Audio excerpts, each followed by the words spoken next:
Hello there.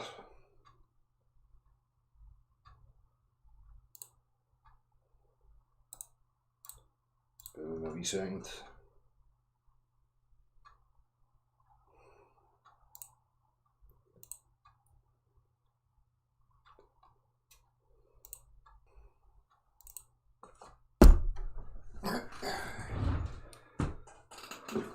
Sorry, just bear with me, people. I'm a wee bit unorganised here. So,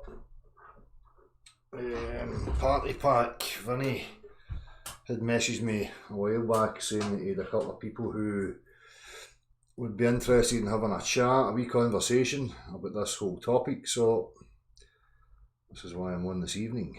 I hope these are all well. For them, my attention elsewhere over the last week and a half, so I don't know what's been going on.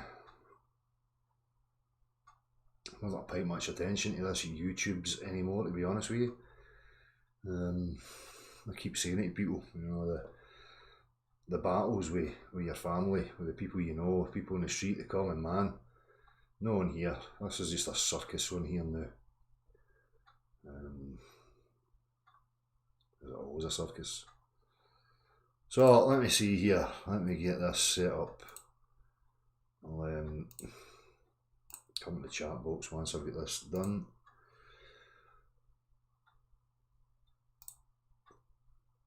So again, you know, anybody that's paid any attention to me knows that what I expect, and that this is not a bit of debate. It's no, you know, reality is not there to be won and lost by debating. It's very simple. You know, we're talking about the objective world, and we need to be focused on the practical. If we don't have a substance, something that's quantifiable that we can actually know in 3 dimensions, then, you know, what we're talking about. The problem that people have is that language has played such a role in their life that they can't see the simplicity, because language is so convoluted, so complex, particularly in regards to the cosmos, the universe, the earth and all that stuff. But it's very simple, just like anything else. In order for a human being, speaking for myself, to know something and to understand it, I need the practical reference.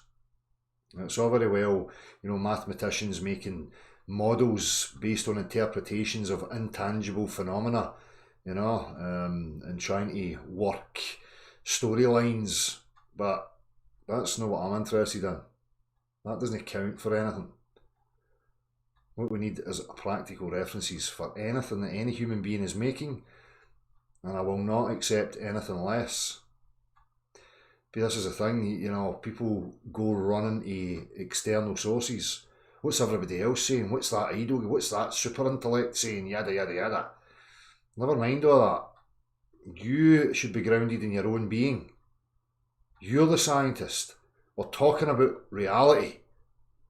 Right? We're not talking about mathematicians and their nonsense language or any of these, you know, avenues of pursuit. Right? We're talking about what you and I can demonstrate and what we share in regards to the 3-dimensional space that we find ourselves in. So any human being that's making a claim about that 3-dimensional space and the substances therein should be showing you in a practical frame. If they can't show you in a practical reference, then they're talking rubbish. It's very simple. No excuses, no abbots, no invocation of forces, mystical jargons. You know, all that stuff is only there and people clutch at it because they're trying to support what they see on a TV screen. And I'm fucking bored of it, to be honest with you. I'm sick of trying to deal with people who don't understand their own reasoning. I've got to spend time going through their reasoning to point out the faults with it and to show that their reasoning is founded upon absolutely nothing.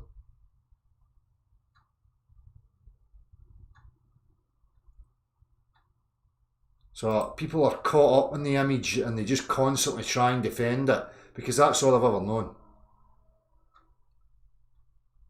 Hey-ho. Right, so where am I here? Did I set that up? I did. Copy. I'll just go to this email.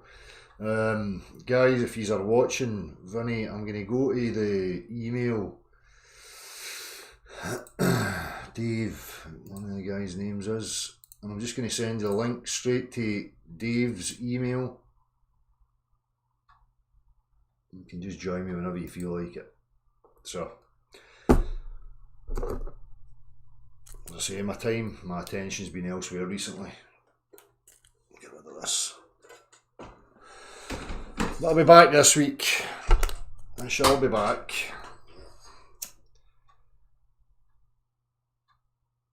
But I've really lost interest in this whole YouTube shenanigans. It's just nonsense. You know, they've got their characters, they've got their circus, and they're trying to steer the whole fucking narrative wherever they're going to take it. You know, if that's not obvious to people, then I don't know what to say to you. You know, the only thing I can focus on is me, my children, and who I can affect. Again, I'm going to keep getting back and harassing the academia, the universities, as I've said so many times before. This is justified. That you know, when we're met by ridicule and shut doors, you know, from institutions and education facilities like universities, we've got an issue. Because if things are true, factual, real world facts, then let's face up to it. Let's put it on the table and have that open discussion. Till that happens, I ain't letting up. So, they can keep up with this charade, this circus of trying to avoid it, ridiculing it. All the tactics of, you know, manipulative behaviour, cult mentality. So until we get that breakthrough, I'm just going to keep plodding on. Yeah.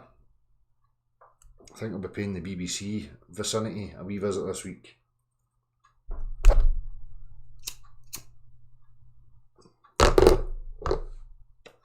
He's not here yet. Still let me know, Vinny, I'd change the time. No, I need to waffle some crap for half an hour. What am I going to say? I don't even know what's been fucking happening. If I'm on YouTube, I'm watching guitar videos or something like that. How are you all doing? Selling Alien, Spirit of Longthorn. The circuses are growing. The whole FEV Globe thing is one business, of course it is. Seen it happening from day dot. Predictable as fuck. Boring.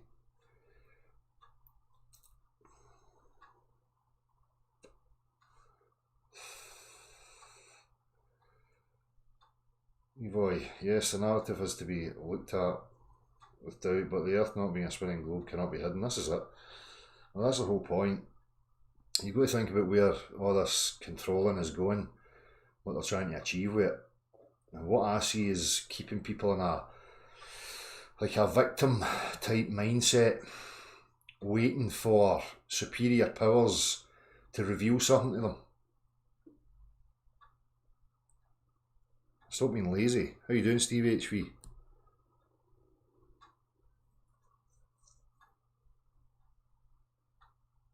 Aye, we're all tired of the lies. I'm going to start back up this week as well. Me and Marty are just going to have some wee impromptu chats. I don't know if I'll just fire up live or I'll record them and then upload them at a later date. As I say, I have to keep moving my attention because this whole thing here on YouTube, this arena, it's not to dishearten anybody, you know, that's not what the point is, but you have to be very aware of what's happening on here, you know. It's became a business. It's all about personalities and egos and that rubbish. As I say, we're talking about the truth community. But I see very little people getting right to the nuts and bolts of the truth. The nuts and bolts of the truth is you. At the root of it all is you. How you function, how your brain functions, how you interpret information, what language is to you, where your biases are, where your emotional attachments are. That's where the whole root of this is. If you can get to that and you can ground yourself properly, start discerning information in particular, you will start to see the lies, not just in regards to the shape of the earth, any walk of life, anything that's being put to you. But the majority of people don't want to go there. It's no, you know, people say it all the time, oh, there's more to you than just flat earth and stuff like that, man. Aye, we know. We know. The root of it all is human beings and the psychological and emotional state that they find themselves in. And that's a faulty state that they're in right now. And because of that, they have no idea of the tactics that are being used against them.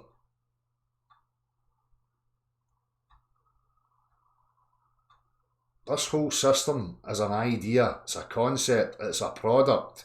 Every variation, every aspect of it is just that.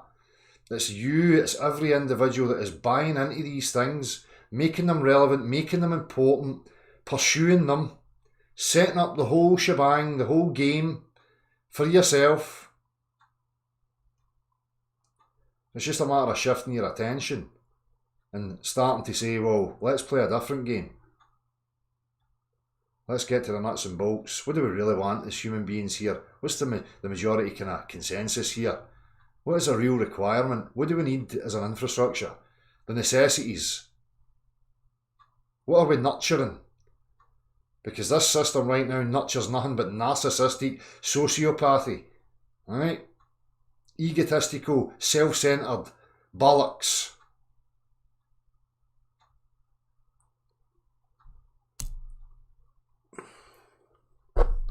There's nothing wrong with being egotistical and pursuing, desires and satisfying your desires in that sense. There's nothing wrong with that, but when the system's there to facilitate narcissistic tendencies, sociopathy, psychopathy, then we've got an issue.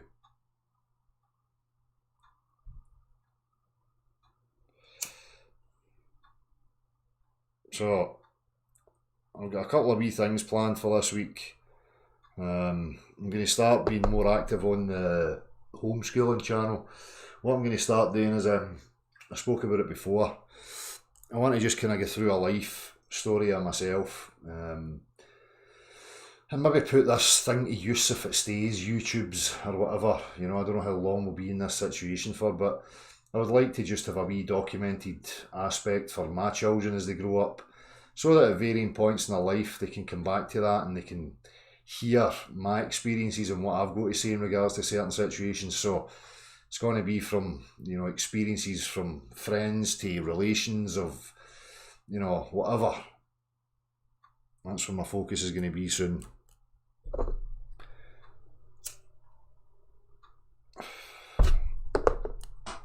Anyway, I'm trying to waffle waiting here. What have I missed? Anything important happened? You've probably got it, Flat Earth Female. It was the Beyond Imaginary Curve live channel. I just changed the name of it to Homeschooling and Life Experience. You probably subscribed to it. The Great Abkeo. Do you know what that means?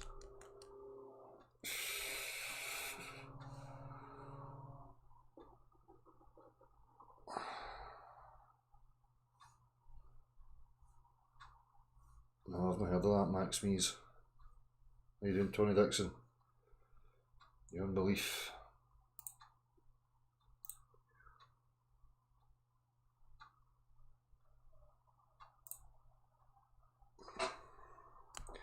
The Abkeo bit is just out of chaos or from chaos.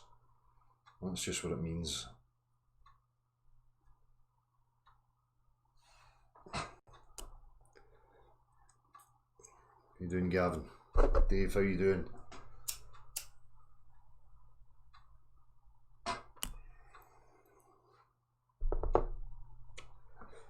I'll find a link for it. Hold on a minute.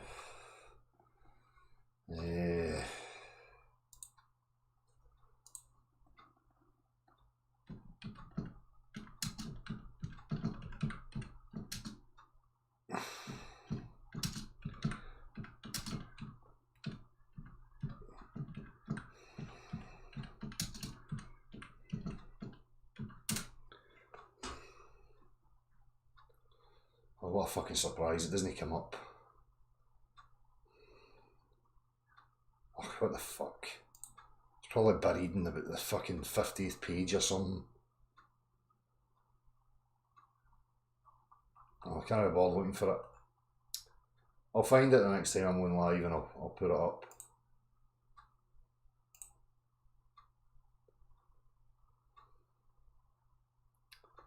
What is going on? This.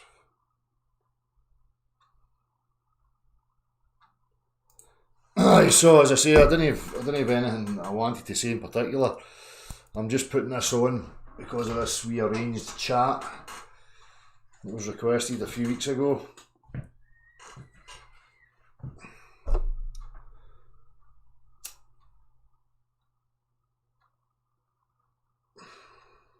I need some sleep. See all these people, you see all these guru-minded, opinionated, fucking projecting your subjective nonsense.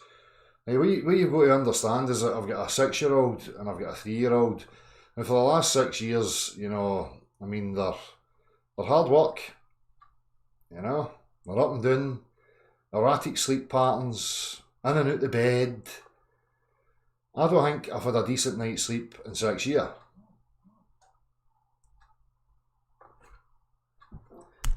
Maybe it's just the lighting in here. Maybe I'll try some different lights. Yeah, I'll go and get a fake tan spray or something, and cucumbers and tea bags under my eyes to satisfy you people out there. Because, you know, the game's to live forever. Live as long as you fucking well bloody can, because people have got the keys to the objective truth of our existence and what's required of you, which apparently is living as long as you fucking well can, or something. Because people are gurus. People know better than me.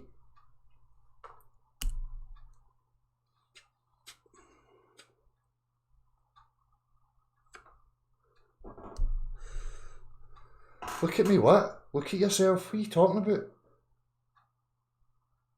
You admire me, all that and the next, that and the other. Show me your face so I can tell you look like a piece of shit.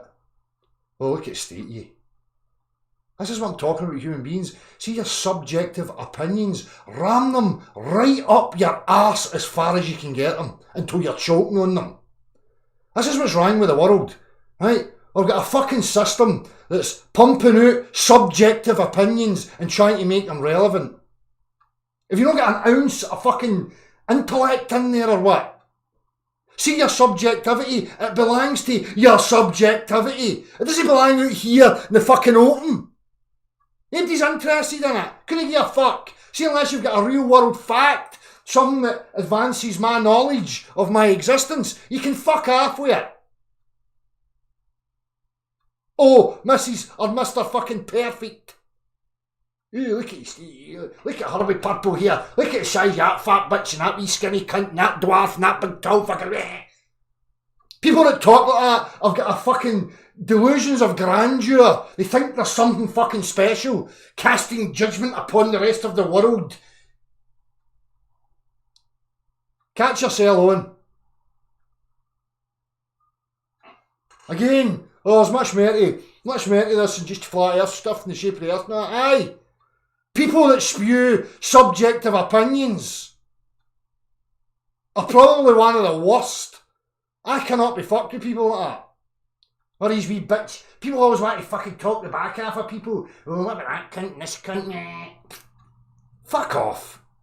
With your weakness. You're weak. Whoever that was. You're very weak.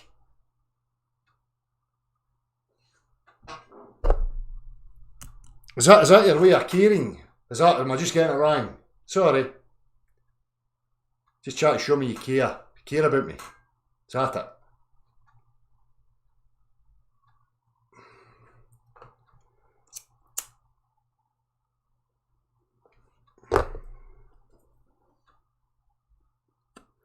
I care about my missus. So, according to that logic, what I should do is I should run in there and go up. See how fucking state you. You want to get a grip of yourself. Start looking after yourself because you're a bit of a fucking mess. I value my teeth.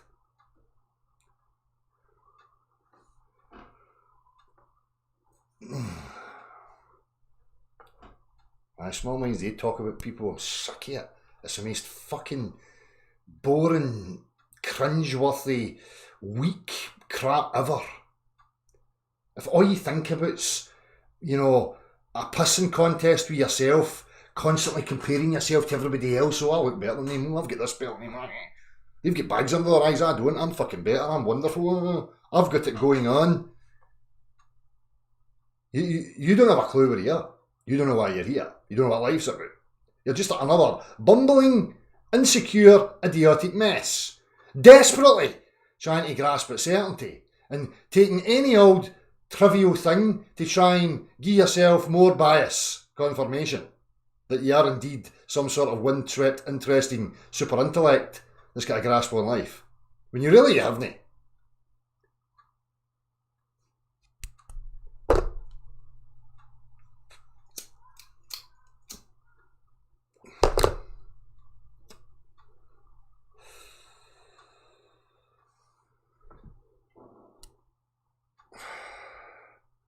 Is that it, Perico?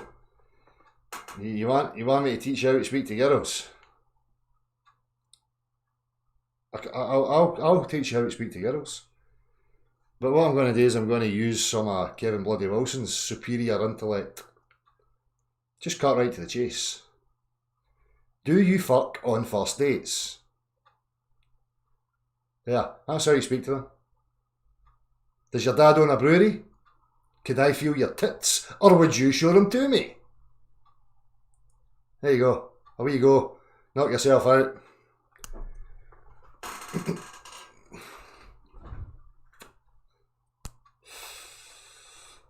Yeah, that'll be £69.70 in the super chat for that nugget of wisdom there.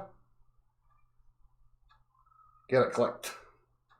I know it's not there, but imagine it. Imagine you've given me 69 quid.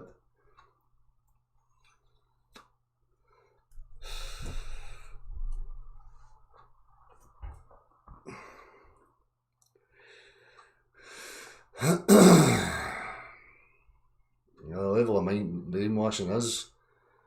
It's not just the level of brainwashing, Polly, because this is to lend credence to something that's, not really that, brilliant. It's just that people in their weakness become subjected to these tactics and portray it and live it out themselves. It's very easy, They say the majority of people are in one-upmanship mode constantly. And what they're doing is reflecting off everybody else and reflecting what they see from everybody else to gather an understanding of how good their life is. Really, it's just all pish. Because there's nothing nurturing about this system. This system's not there to nurture the special essence that you actually are. It doesn't nurture creativity and individuality, free expression. It's not about that.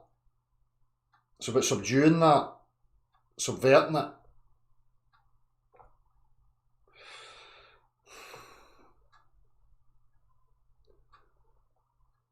Life is a contest to them. That's exactly it. That's what I keep saying. It's like you're already here. Not us running about and chasing something. I mean, you're here. You're alive. You're waking up every single day. Of your own accord or volition. Waking up every single day and this fucking place is here. And you're part of it. And it's magical. It's a magic fucking technology. Whatever the fuck it is. But dipshittiest next door. All he can give a fuck about's what kind of trainers you've got on. Ha! Look at that cunt with fucking Adidas 2 stripes. Ho ho ho! Aren't I superior? Oh, look at that clown with Doogie Dunlops on. Ho ho ho!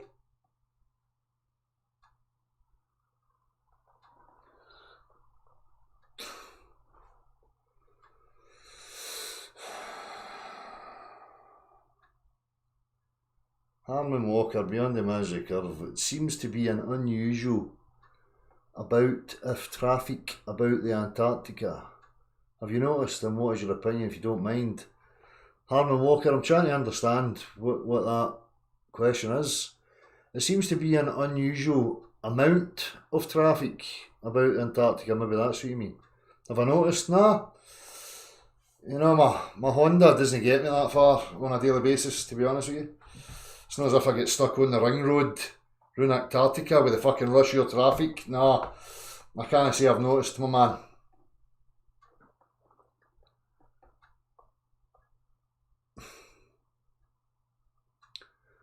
People should understand the trivium that's being used against you constantly. Look at Parliament, look at politicians, look at the mainstream media. You know, they're using it continually. So what about NLP, the use of rhetoric? Okay? People have got attachments to words, language, and that's being utilised against you. It's not that words have got some intrinsic magical property. It's because you've been born into a system where you've learned associations to certain words, phrases. So these things can be utilised and used against you if you're not aware of them and how they affect your day-to-day mood and your processes of thinking.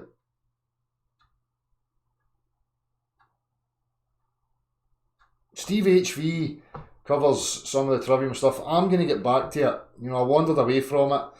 You know, I've put it out there and hoped people would go and discover it. But guys like Steve HV cover it quite a lot. But I'm going to get back to it and start utilising it and highlighting it. What I want to do is break down other aspects of interactions with human beings so that we can have a look and analyse these things from, you know, mundane everyday relationships to arguments that people have, and try and see if we can break it down and understand the processes, the workings of the mind and the emotional irrationality that people utilise.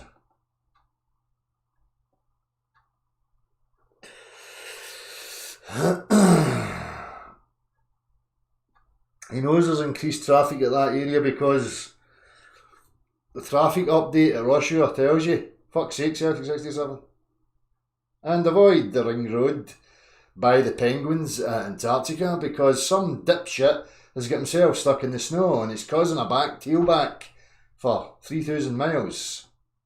That's how. Alright, I see what you mean now, Harman Walker. Aye. Well, I've not paid any attention in the last few weeks, to be honest. You know that I ever have paid any attention, but I just don't require looking at mainstream anything. It's no use to me. Again, this is it's like human beings subject themselves to all this stimulus, TV, media, and the majority it's all about stories, narratives of things and situations that you're never going to experience. They're not even relevant to you in any way, shape or form. So I've got to ask myself the question, what the fuck use is me reading a paper or the news or anything?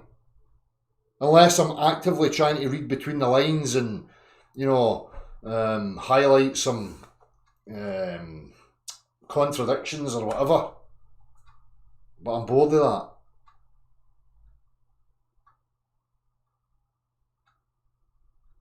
You need more proof. You better run Sanchez date yourself, you lazy bastard. They think all this works, so can I just ask you a question? I'm on the fence, right? But see this sun thing, I mean, how is it day and night times? How does that work? I mean, I'm so confused. No, you just think you're fucking funny. Right? Because you've got a moronic, religious cult embedded belief in you that you think the sun's a three-dimensional fucking object floating about in space. And if somebody says that the Earth's not a three-dimensional sphere floating about in space with other three-dimensional balls floating about in space, you can't let that go. You can't think there's some other possibility to what's actually going on here. You need to bring and drag all that bullshit into the new field of thinking. How do I fit my space balls above a flat earth? And this is what they do. You get a wee fucking circle like this, right? And they go like that. Look, how can it get dark? How can it get dark if we're on a flat earth and there's a sun above us? Look, it's light everywhere.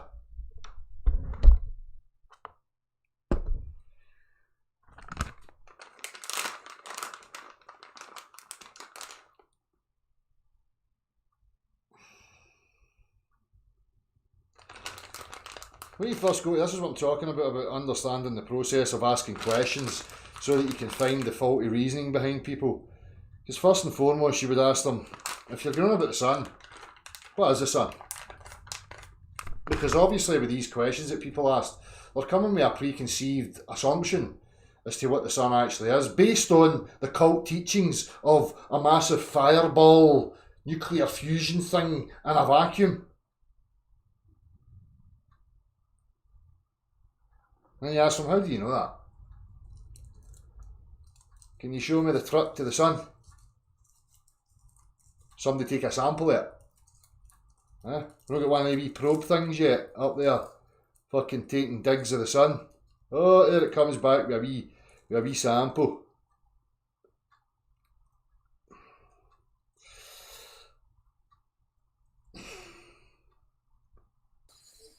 You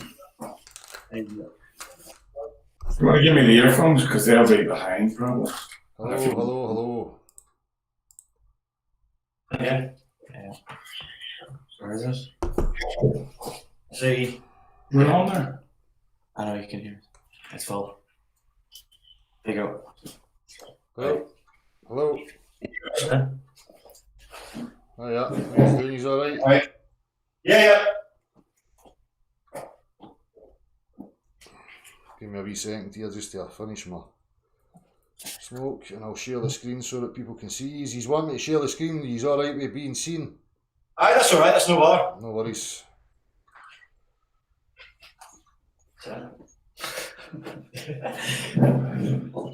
Thank fuck for that, I was running out of things to say there. Thank you. Do you know what? We had to go the whole way around the world to get here. Aye. Did you fly over the curve? Did you see it on your travels anywhere? Aye. Right, hold on, just to share this screen here. Let me see what's going on. Hold on. Great to meet you finally. What's that? Great to meet you finally. Aye, you too, guys. But I'll need to get to know you. Hold on a minute. I don't know who's who. I know Vinny, obviously, but. The Baldy one. I'm David. David, how you doing? I'm good, man. How's you? This is my son Lou. Hello. How you doing, bud? I'm Paul. Paul, how you doing? Alright, mate. So, he's here to have an argument about the globe earth, are we? Aye, not an argument. A conversation is what it is. Of course, that's all we can have is a conversation. So, he's aware of me. Have you seen any of my stuff? No, Vinci keeps sending me stuff and I keep meaning to look at it, but I haven't managed to yet. Aye, so I take it he's aware that there's people questioning the validity of this globular claim, obviously. Yes. And what's your initial thoughts on it? Well, my initial thoughts are that my belief is that the globe is real. Right. What about everybody else? I take it you're all the same. Yep. No. No, Vinci, No, Vinci, no. So what is it? 3-on-1 here? Is it a fucking tag team? Is that the yeah. I've got the whiteboard. I've got the whiteboard here. I can outsmart you. Don't you worry about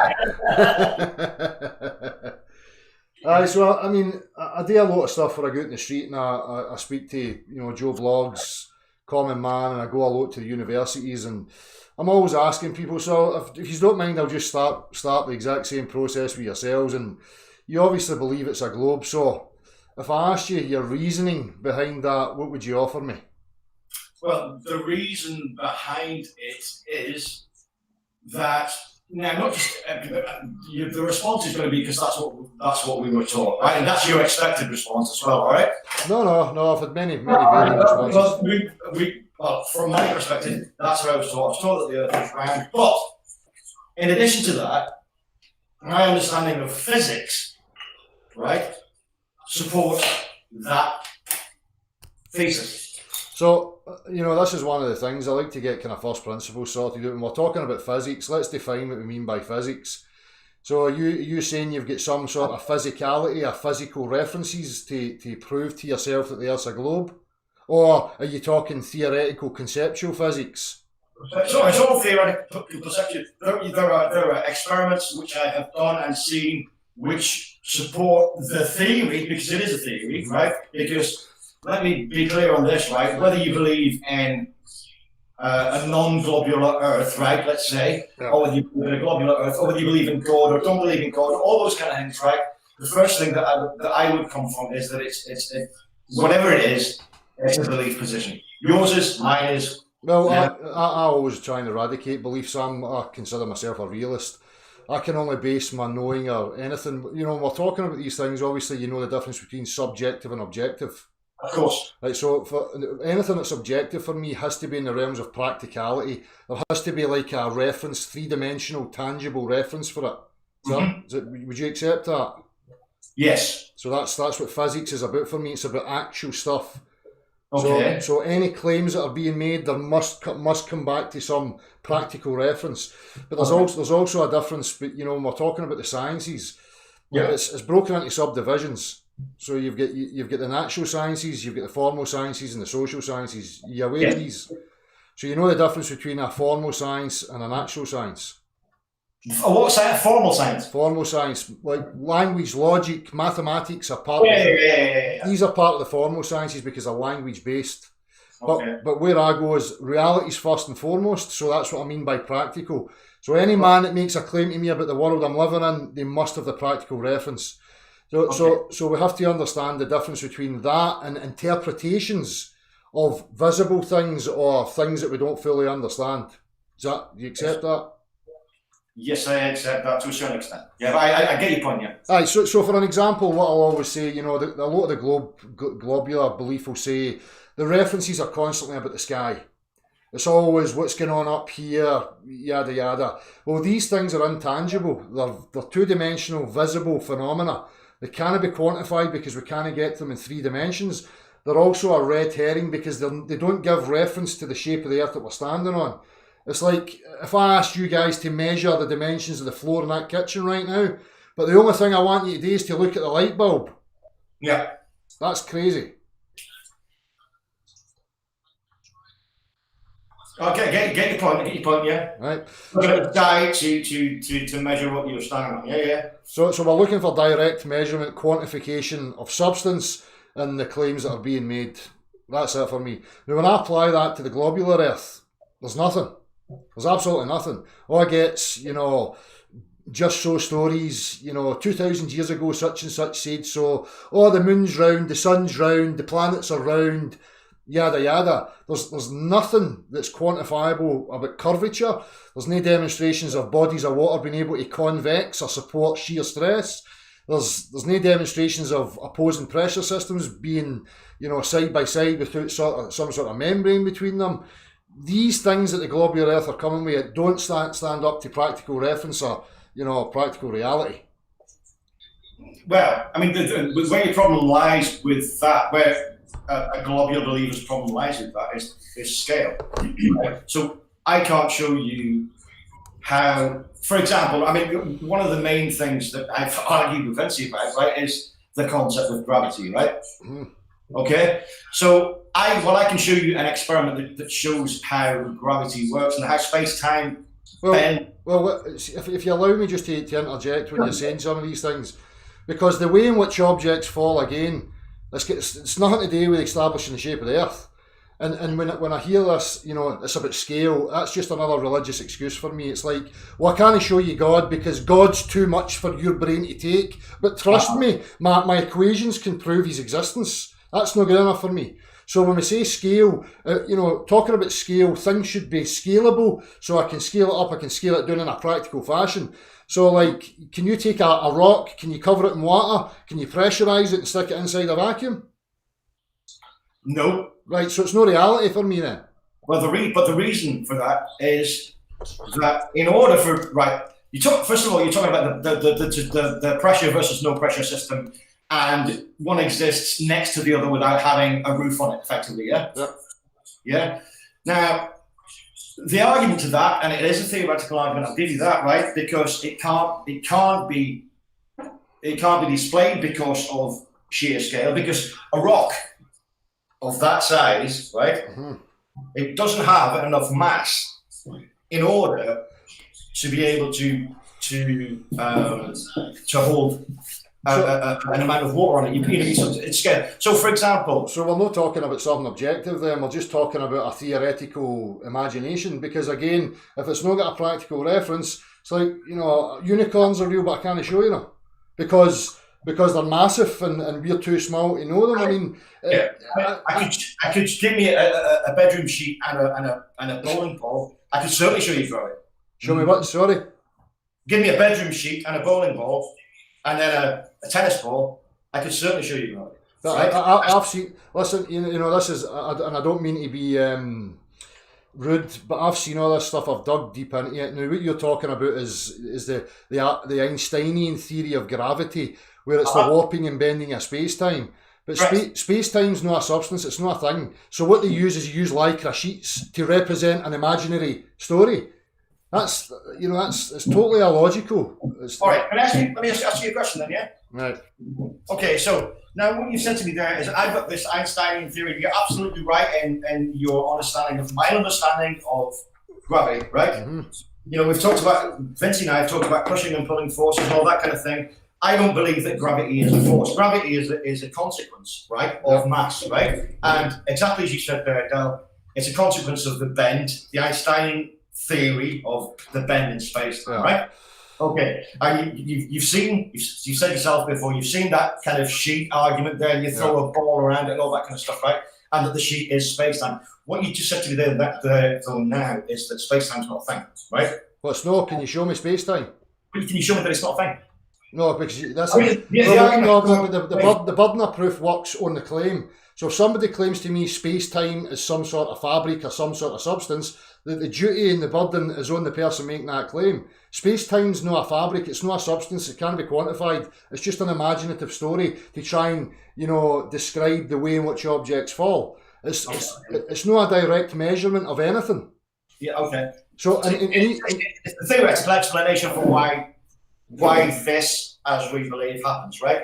And it kind of, your argument would be, I assume, that argument is being created to fit the story. Of course. Yeah? Of course.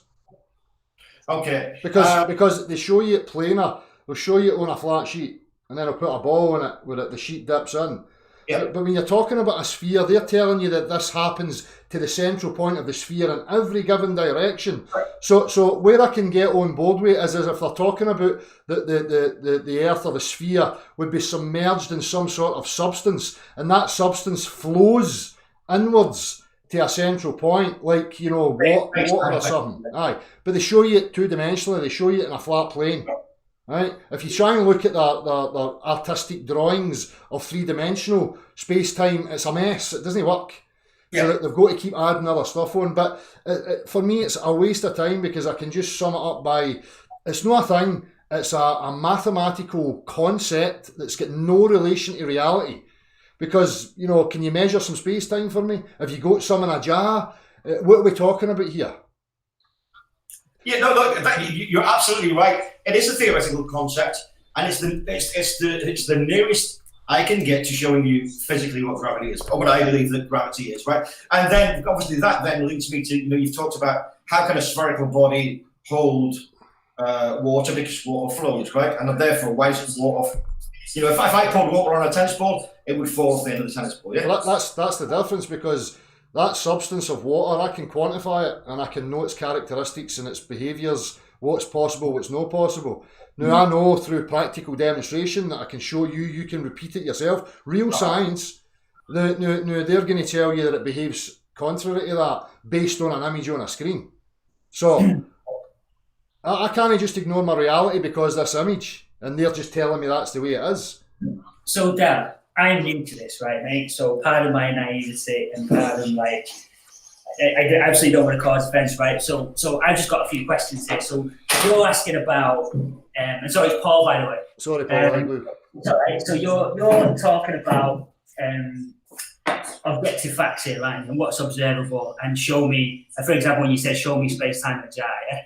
Yeah.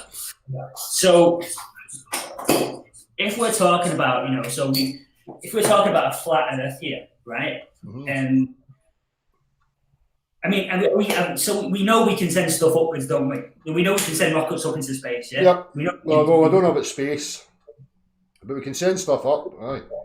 So we can send stuff up to have a view down, can't we? Right? To look at what we've got here, right? Yeah. So we have stuff that we've sent upwards, and we can see from space when we send stuff up there, right? That there's an observable fact that is a brown ball within space, right? And there's no observable fact that this is a flat thing. It's a flat piece of whatever. I don't know how you see it or how you. Well, I don't know the full dimensions. I only know what's quantifiable in my experience and that it's a level plane. But the thing about this is that we're back to the TV again. What I'm talking about is I go from quantification, from actual practical reference and demonstration. Never mind images and what we see through a screen. So there's contrary, people can send things up to a very high altitude and they can show a flat line horizon. Other people can send stuff up depending on the lens they're using and they'll show a curve. But that's by the by, and then jumping to an investment of belief in the space agencies is something totally different, because that's not your point of view. You're having to invoke an appeal to an authority or a consensus or whatever. If I ask you right now, have you been to space?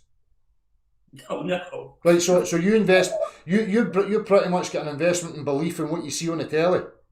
No, I agree with you on that point. But if we take it back to what you were saying before about religion, and I see that quite differently. So I suppose you're saying I'm investing in the same kind of faith, if you like, in belief system in what's presented to me on the screen as I would be from a preacher in a church. Is that what you're trying to say to me? I view it as pretty much the same, aye. Yeah. Right. Okay. All right. So I get that. I can understand where you're coming from on that one. Let me have a think. Let's say something. You're doing this stuff at school. Flat Earth? No, you're doing space at school and learning. There's a friend of Dale's is a mathematician too, and as far as he's concerned, the maths works out, but it doesn't work out when you apply it. Maths, again, it's just a language. So you define your axioms and you have to look at what the axioms are based upon. So like one of the big things I always use is we apply Euclidean plane principles. You've heard of Euclid in school? Yeah. Right, so you know about Euclidean geometry. Yes. Right, so that's what we use in regards to construction, navigation. We use it everywhere. Now, Euclidean plane principles, they don't work on curved surfaces. They work on level planes. That's where we start. We start from the horizontal and we construct, like an aircraft. If you go and look at the diagrams for aircraft, they know the angle of attack for taking off, they know the angle of approach, and everything's based on the level. That's your mediating line. Everything, construction, we build things level, plumb, level. These are the principles that we're using every day in reality. So what the globe has to then say is that, but that only works at a local level, because they have to say that shit. But, so what are we talking about? Okay, so locally, for as far as I can tell and where I'm constructing, it's flat. Then when I move to the next area, it's flat. So at what point does this shit start curving then? Plus... Well, so I wouldn't, like, I haven't heard that geometry for buildings is actually Euclidean. What I've heard is that it isn't Euclidean because all geometry has to be non-Euclidean because we live on a curved surface. That's not what happens in actual reality. Practical reality, though. You go into a builder's and you tell them, by the way, see your plumbing level, it's fucking useless. You're not going to tell them that. Do you have a builder? You're a builder? Do you have one? Do I have, a builder? I've got building experience and I know loads of builders. Yeah. Do you have one here? What, with me right now? Yeah. Well, I can tell you, you can verify it for yourself. You know what a plumb and a level is? I mean, I'm not familiar with plumbing, really. A plumb is your vertical. So when you hang a plumb line, so to get something straight, right, basically you hang a plumb line so it falls vertically, and it's absolutely, well, that's to do with, well, to me, it's to do with... Or a level, a level will be... Spirit level, right, if you put spirit level on, so if it's slightly off, you see the bubble in the spirit level moving to the right. It's used for building construction. So it's like... It's construction allows for curvature. I'm just like... I get what you mean, but like, so what you're saying is, in terms of buildings, the reason that the entire Earth is flat is because on because buildings are made to be on a flat surface. No. The geometric assumption where we work from is the level.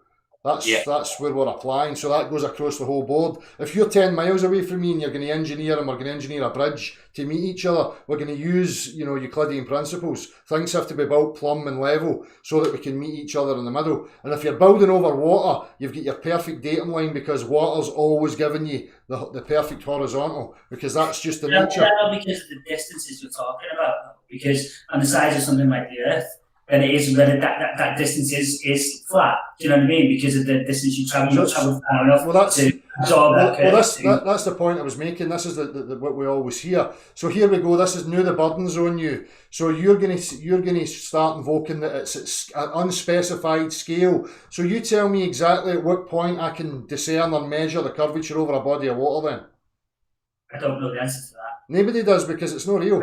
I just feel it's bigger than what you would see in construction terms. But surely you must be able to see the fault in your own reasoning here, because all you can offer me, and again, this is not a personal thing. I'm just taking your reasoning. You're just saying at some scale. That's wishful, thinking. What's your experience of reality? Do you think a canal actually curves? Do you think that when you're standing at the sea, it's actually sloping away for you or sloping in every direction without the water flowing? These claims are contrary to your experience of reality. It's ridiculous. Water doesn't, you can't bend it and have it on a slope without it flowing. It's preposterous. Well, surely you can if the same, like, I don't want to say force, but the consequence that was mentioned earlier is going in the same direction relative to where it is. So again, the water is. Give me a practical reference for that. If you get something practical to reference that claim. Well, I'm not in two places at once. Well, what do you need, a planet? Well, I need to be in two places at once. Well, again, this is the problem with your reasoning, because if you're going to make these assertions, you need to know how to back them up. So, Del, can I ask you a question, right? So, and I'm only curious, right? This is not me trying to, debunk what you're saying to me. So a question for me. So is gravity an issue here? Is gravity an issue, or are we all on the same level? Gravity is, it's a force, or are we not? Well, the way in which objects fall is an observed phenomena. Objects fall when energy is used to elevate objects. They fall. That's observed. That's right. That happens in the world all the time.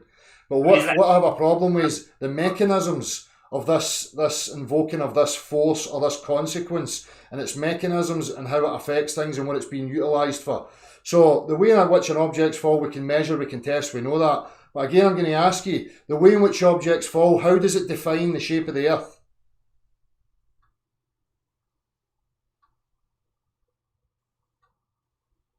Stump.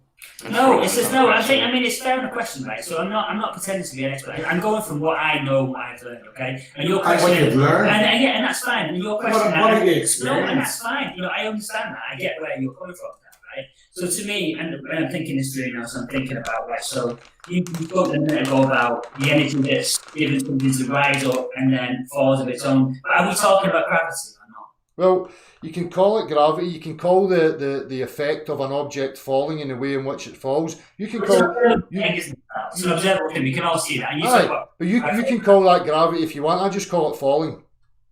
Okay. So Eddie. But what makes that object fall? Well, this is the problem. This is what I always ask. So when we look at that, right, we talk about weight and we talk about direction, we have to understand how we get these things and what would cause weight and direction, right? But the mechanisms of what they invoke as gravity, this is what they'll tell you. They'll tell you that gravity is a pulling force that pulls things to the centre of the Earth, right? So that's it's like woo-woo magic. That's like you turning to, sorry, what's your name? Sorry. It's Paul, sorry. No, the other boy, sorry. Lewis. Sorry. Lewis. Right, I want you to turn to Lewis and I want you to bring him towards you without touching him. Oh. Without touching. No, I get that, but the point about gravity is it's on a massive scale, isn't it? And again, I'm talking about what I've learned, right? So forgive me, right? So just let me kind of think through what I've learned. So to me, right, the reason why I can't pull Lewis towards me, right, is because, right? There's not enough mass involved, right? And this is about size on a massive So if scale. Lewis was standing beside the mountain is falling towards him. No, it's still too small. Still too small. All right. So if you abseiled down the side of a mountain, do you think the mountain pulls you towards it? No, because the mountain's too small. What's pull? Well, here's the thing, because when they talk about gravity, you've got two running theories. You've got mass attracts mass, which is Newtonian, and then you've got the warping and bending of space-time, which is the Einsteinian. Now, in the Newtonian, they'll tell you that the more mass there is, the more gravity there is. You know that? Yeah. Right? So when you're standing in a mountain range, the valley that's next to the mountain range has got less mass in it, right? But the water is running off the top of the mountains into the area where there's less mass. Yeah. So just one thing here, right? So if I run a tap, right, and I put my finger next to the stream of water, right, the water bends towards my finger. Well, we're talking about electrostatics and stuff like that in that regard. We're not talking about gravity. Is it electric? It's polarity. It's polarity, right? Yeah. So forgive me now. And again, when we're talking about these things, this is what I've had these discussions before, and I've highlighted these things. The mechanisms of the interaction that people will try and invoke is like pooling, and even in your situation of the water going to your hand, you know, do you think that there's something about your finger that grabs onto the water and draws it towards you, or do you think there's some sort of surrounding energy field that's being affected that causes a flow in that direction? That's what would have to be going on. That's what we know in reality. Any motion that's happening requires a variance in pressure, which means something has to press on something else. That's motion. That's how it happens. But Dal, you talked before about space time in a jar, right? Mm-hmm. So, and you said, where's my point of reference here? And if I put my finger next to the tap, Mm-hmm. right? Again, you can't put that in a jar either, can you? What? Can't put what in the jar?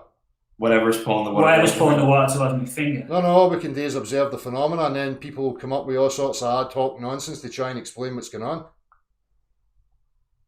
So there's a difference between observing. See, this is the thing. Let me take it back then and say, so if we're going to have that argument, then I could say, well, why can we not call that gravity then? Right? It might be electrostatic force or whatever you live, but if we can't have an objective point of reference, right, and we can't bottle it and say what it is, right, then how can we say, well, that's one thing and not another? So it's the same argument, isn't it? No, you're listening to what I'm saying to you. The phenomena is existing. You can call it whatever you like. You can make any claim to it whatever you like. But if you start making claims, what you have to do is be able to quantify those claims and break down every faction and interaction of what's actually happening, so that you can then make a claim as a real world fact. But that's what I'm saying. These things are happening, and we have mathematical explanations about what the cause and effect relationship is, when the only thing we're observing is the effect. We don't know the ultimate cause. They'll tell you that if you go and read up on it. They'll tell you it yourself. If you listen to guys like Neil deGrasse Tyson and he's asked the question, what's gravity? And he'll say, we don't know what gravity is. We know what it can do though. That's what he'll say.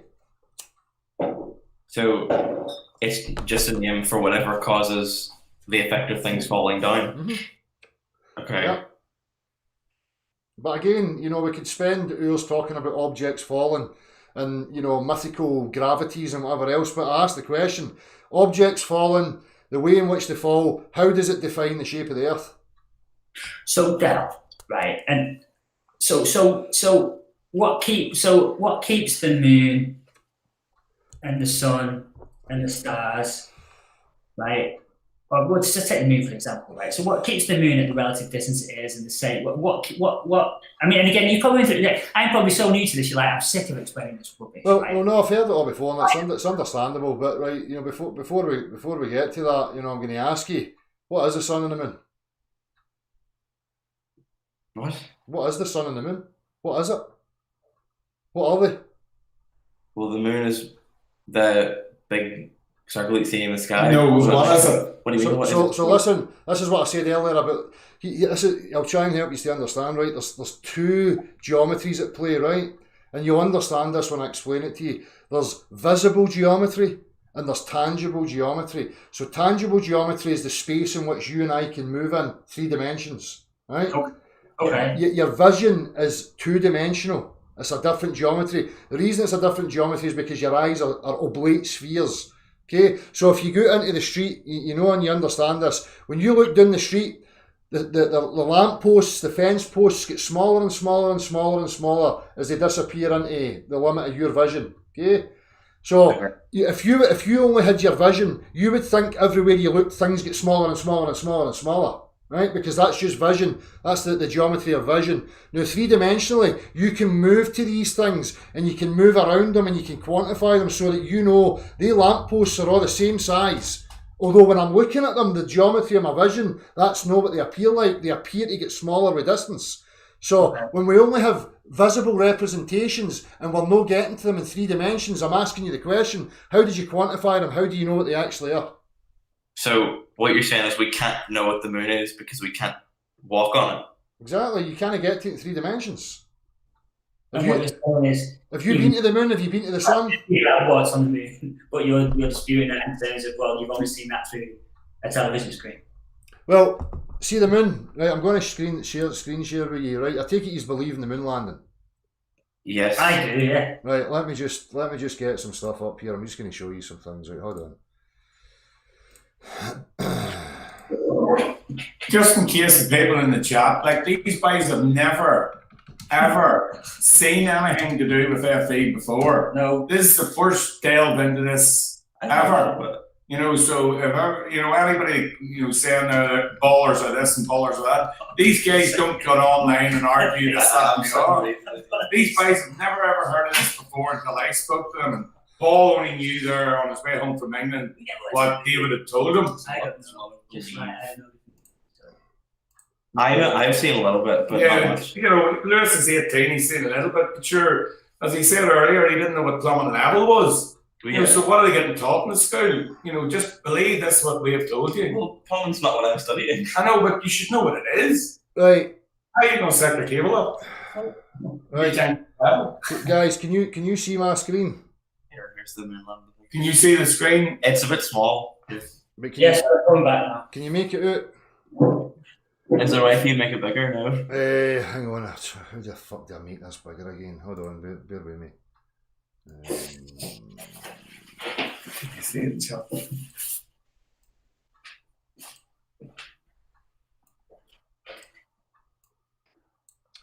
don't know if we say I have a life.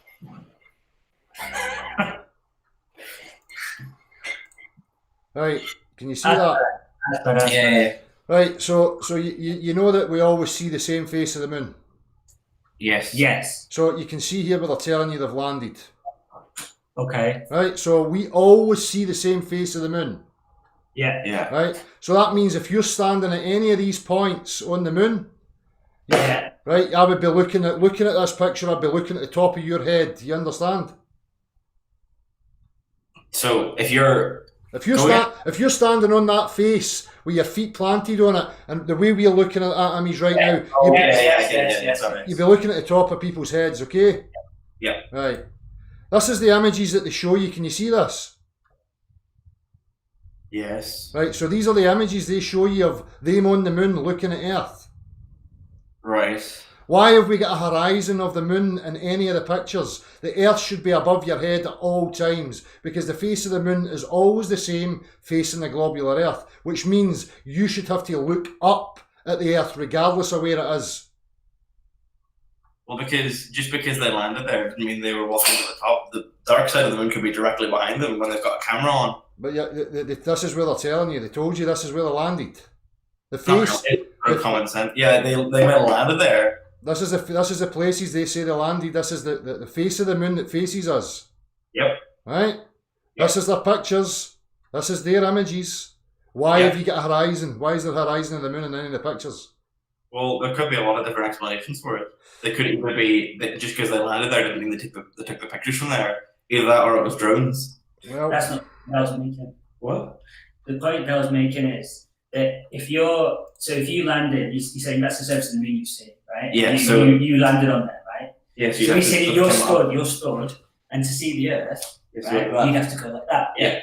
So you should be able to see the horizon. Exactly from where you land. Yeah. But I'm saying they didn't necessarily have to take the pictures from where they landed.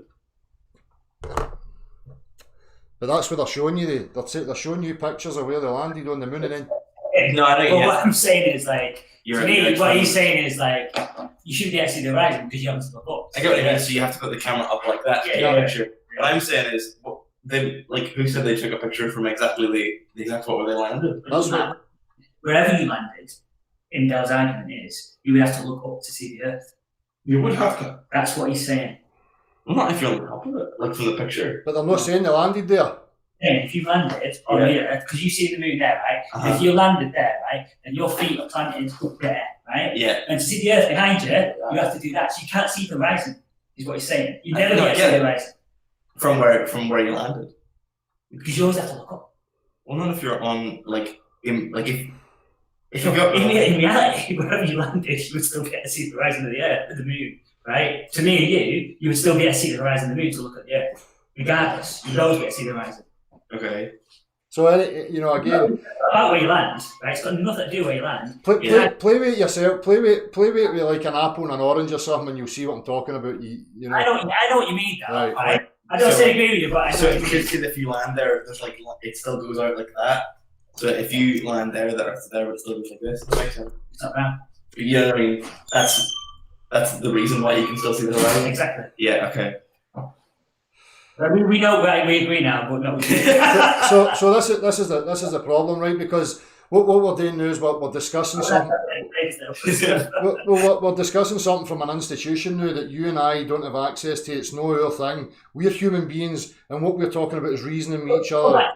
Go back, sorry, Del. So the belief here is that we didn't land on the moon, yeah? Just to check in, right? No, because unless it's some other medium that they're going to, because the vacuum of space is totally ridiculous.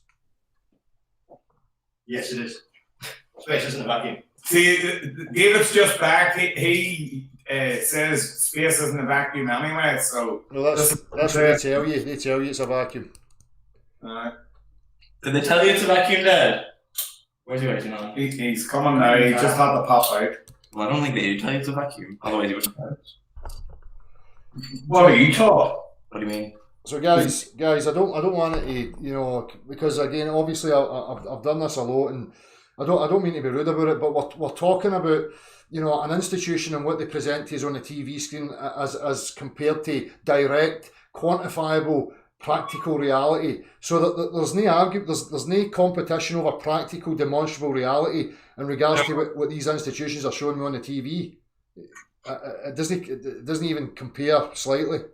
So what you're saying is we can't argue or anything that involves the moon because we haven't been there. No, you can argue. You can bring up any point you want to me. I'm telling you about where I'm at and how I operate. It's like would you deny your experience of no leprechauns because I can show you one on the telly? No. Right. So that's what I'm saying. I know bodies of water need to be contained and they're always level. That means there's equal in elevation at any given point upon a body of standing water. I know that opposing pressure systems like, negative and positive pressure have to have a membrane between them. This is physics, it's demonstrable, I can show you. This is why you've got containers for varying pressures. You have to have a separation between these different pressures. That's physics, that's actual science. But wouldn't that imply that we can only know things up to a certain level of scale? Well, what do you mean? Because what you're saying is there comes a point where something, whether it's the Earth or not, is bigger than we are. We can't experience all of it at once. No, but that's just word salad, to be honest with you. So what is it about size then? If I say this to you, right? Okay, so I've got Loch Lomond there. It's 28 miles to stretch here. It's level. It's a level standing body of water, right? At what point in scale, what does it change about the physicality of the water? Does it add some new magical property that allows the water to convex and maintain the bend on its surface? I mean, what's happening? Right, my argument on the convexing of water is that despite the globe Earth, right? Yeah? Now, a globe Earth, by its very definition, would suggest that water is bending, and therefore that water should flow, right? Mm-hmm. Except that, for practical purposes, in terms of, there's a globe Earth, it's 25,000 miles around, okay? Mm-hmm. It's the accepted information, right? Yeah. So even in Loch Lomond, which is 28 miles, right? And in, let's say, Loch Ness, which is longer, thinner but longer, right? So there would be more curvature of Earth to deal with, right? Well, Okay. 28 miles. There should be 28 miles. There should be 350 feet of deviation. Right, but say the North Sea, say the Atlantic Ocean, there's going to be bending in whichever, and whatever distance you have, there's going to be bending, right? Yeah. In a globular Earth, except that there isn't. Okay? Because while I believe in a globular Earth, right, for practicality purposes, for physical purposes, that Earth is flat because the distance from that point of Loch Lomond to that point of Loch Lomond is the same distance to the centre of the Earth, which is down everywhere. Is the centre of But I know, but what you're admitting there is that there has to be. So if I've got a starting point here, right, there has to be a deviation. Level means no deviation in elevation from one point to the other. Now on the globular Earth, from my starting point, there would have to deviate 350 feet. So when I go to the west coast of Scotland here, I've got Arran and I've got the Isle of Bute, okay, with Ailsa Rock between them. There's 27 miles between those 2 points of landmass, right? I can put a straight edge up to that horizontal line between the two landmasses and connect them, and there is no deviation in elevation. There has to be a deviation some point. There has to be a curve. It has to deviate. It's not there. It doesn't exist. because you've seen a photograph and it looks straight. No, it's not a photograph. I can go and do it practically. You can go and do it. Put an 8 or 10 feet spirit level up on tripods so you can line up the horizon and have the two land masses from one end to the other connected by your level.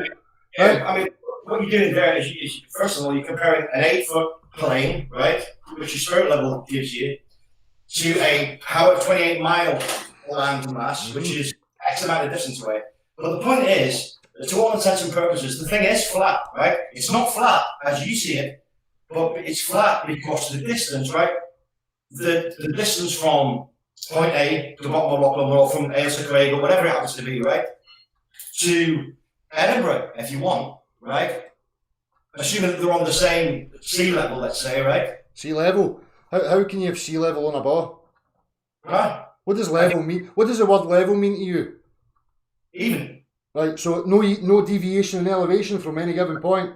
But that's impossible on a ball. You can't have a straight line on a ball. Yeah. You can't. A ball is geometrically impossible. You cannot have a straight line on a curved surface. Impossible. Okay. But for the actual practicality of it, right, the straightness relates not to the outside, the surface, not to the circumference of the Earth. It relates to the distance from point A to the centre of the Earth, which is the centre of gravity. I know, but you're admitting the actual distance between two observed points. That the spherical Earth dictates that it must curve at 8 inches per mile squared. That's the mathematics of a sphere Earth. So 1 mile is 8 inch, and then it squares exponentially because it's an exponential curve. Okay, so over a distance of, I'm talking on the x-axis, okay, across the way, your horizon line, you put a straight edge up to that between two land masses of 30 miles, it should be 350 feet of deviation, which means it should dip under your level, and it doesn't. Go and check. I don't understand. I'm not sure I understand the argument. So from what you're saying there, you kind of go, right, take it a spirit level, it's 8, 6, 8, 10 feet long, whatever it is, and then compare it to that in the distance there, right? No. Listen. See if you turn round and you've got like that bottle and put that bottle to one end of the worktop and the other bottle to the other end of the worktop. You've got two reference points there now. Now you could put a straight edge up to see if that worktop was bending, right? But it's not, it's straight, and the edge will show you that it's straight. So I'm talking about the straight edge joining the two land masses that are separated, and you can see that there's no deviation in elevation from one to the other. Right, okay. First, two arguments to that, okay. Firstly, right, what we would need there is a 28 mile long piece of string, effectively, right? Okay. And secondly, right, my argument doesn't change because to all intents and purposes, that curvature is straight because gravity acts on it in the same way, so it's straight. So it would act on the string in the same way, so it would look straight, it would feel straight. Dave, and it would Dave, straight. you're offering me language. You're not offering me anything practical here. This is all assumptions that it is a sphere. You're jumping on assumptions and giving me all the rhetoric of the sphere Earth, right? Let's scrap assumptions. Never mind assumptions. Can you quantify practically that the Earth curves? Well, what I can quantify is that the argument you've given me is also a subjective one, because I'm pretty sure that you haven't only got 28-mile piece of string. It's only subjective if it was just my opinion, but it's testable. Go and test it and then come back and tell me it's my opinion. Your argument there hasn't been tested to my knowledge. I haven't seen it. You certainly haven't shown me it. And I've seen all the arguments about, about the guy in Boulogne or wherever it is in France, and the fact that the weather comes over X amount of miles away, right? Here's another one for you. Here's another one for you that me and Dan, my Polish friend, done. Right, we made a pipe. Okay, so on the sphere Earth, they'll tell you when you're looking at a ship going straight out in front of you, it starts to get obscured by the curve of the Earth. So they'll say that your horizon is 3 miles away, okay? But we'll be generous and we'll say, okay, it's 12 miles.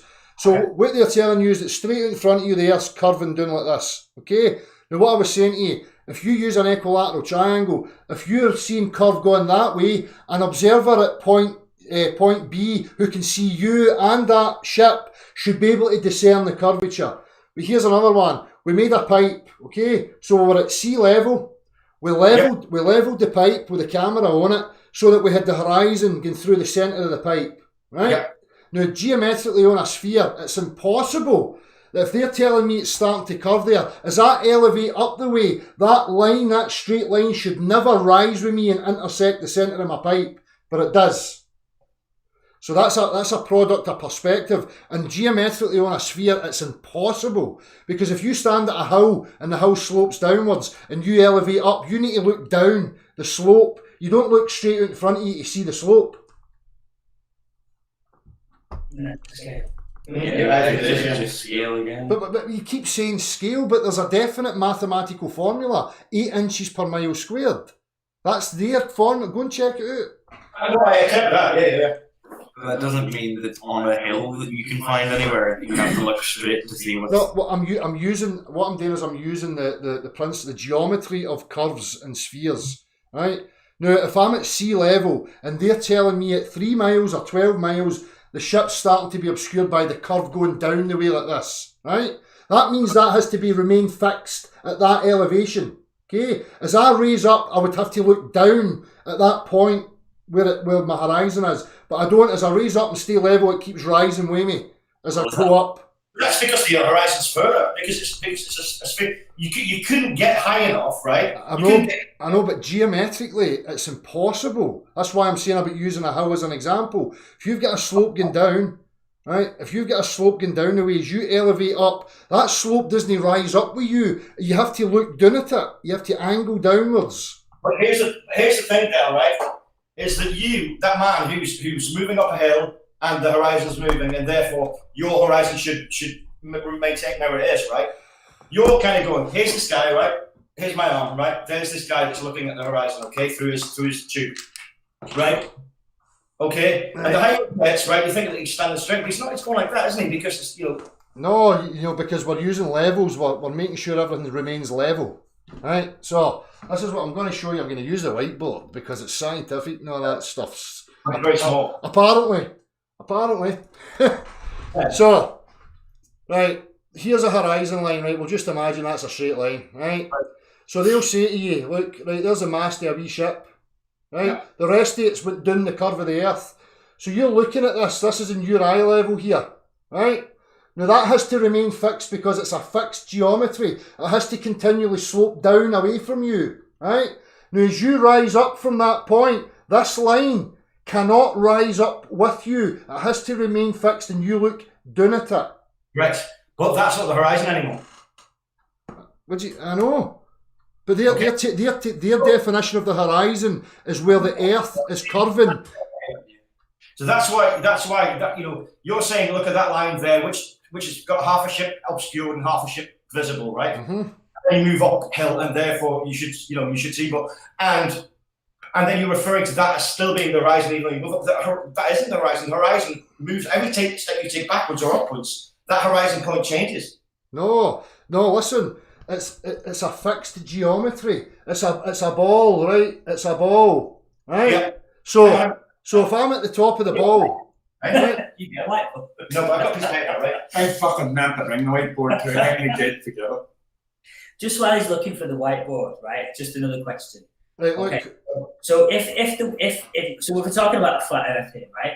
So I take it stays where it is. It doesn't move in space. It doesn't turn around. For example, so the water would fall off it. So All that stuff's still to be discussed and to be looked at, because I've got issues about why things have direction and why things have got weight and what dictates direction and weight, right? So there's issues for me with all that stuff and stuff that has to be spoke about.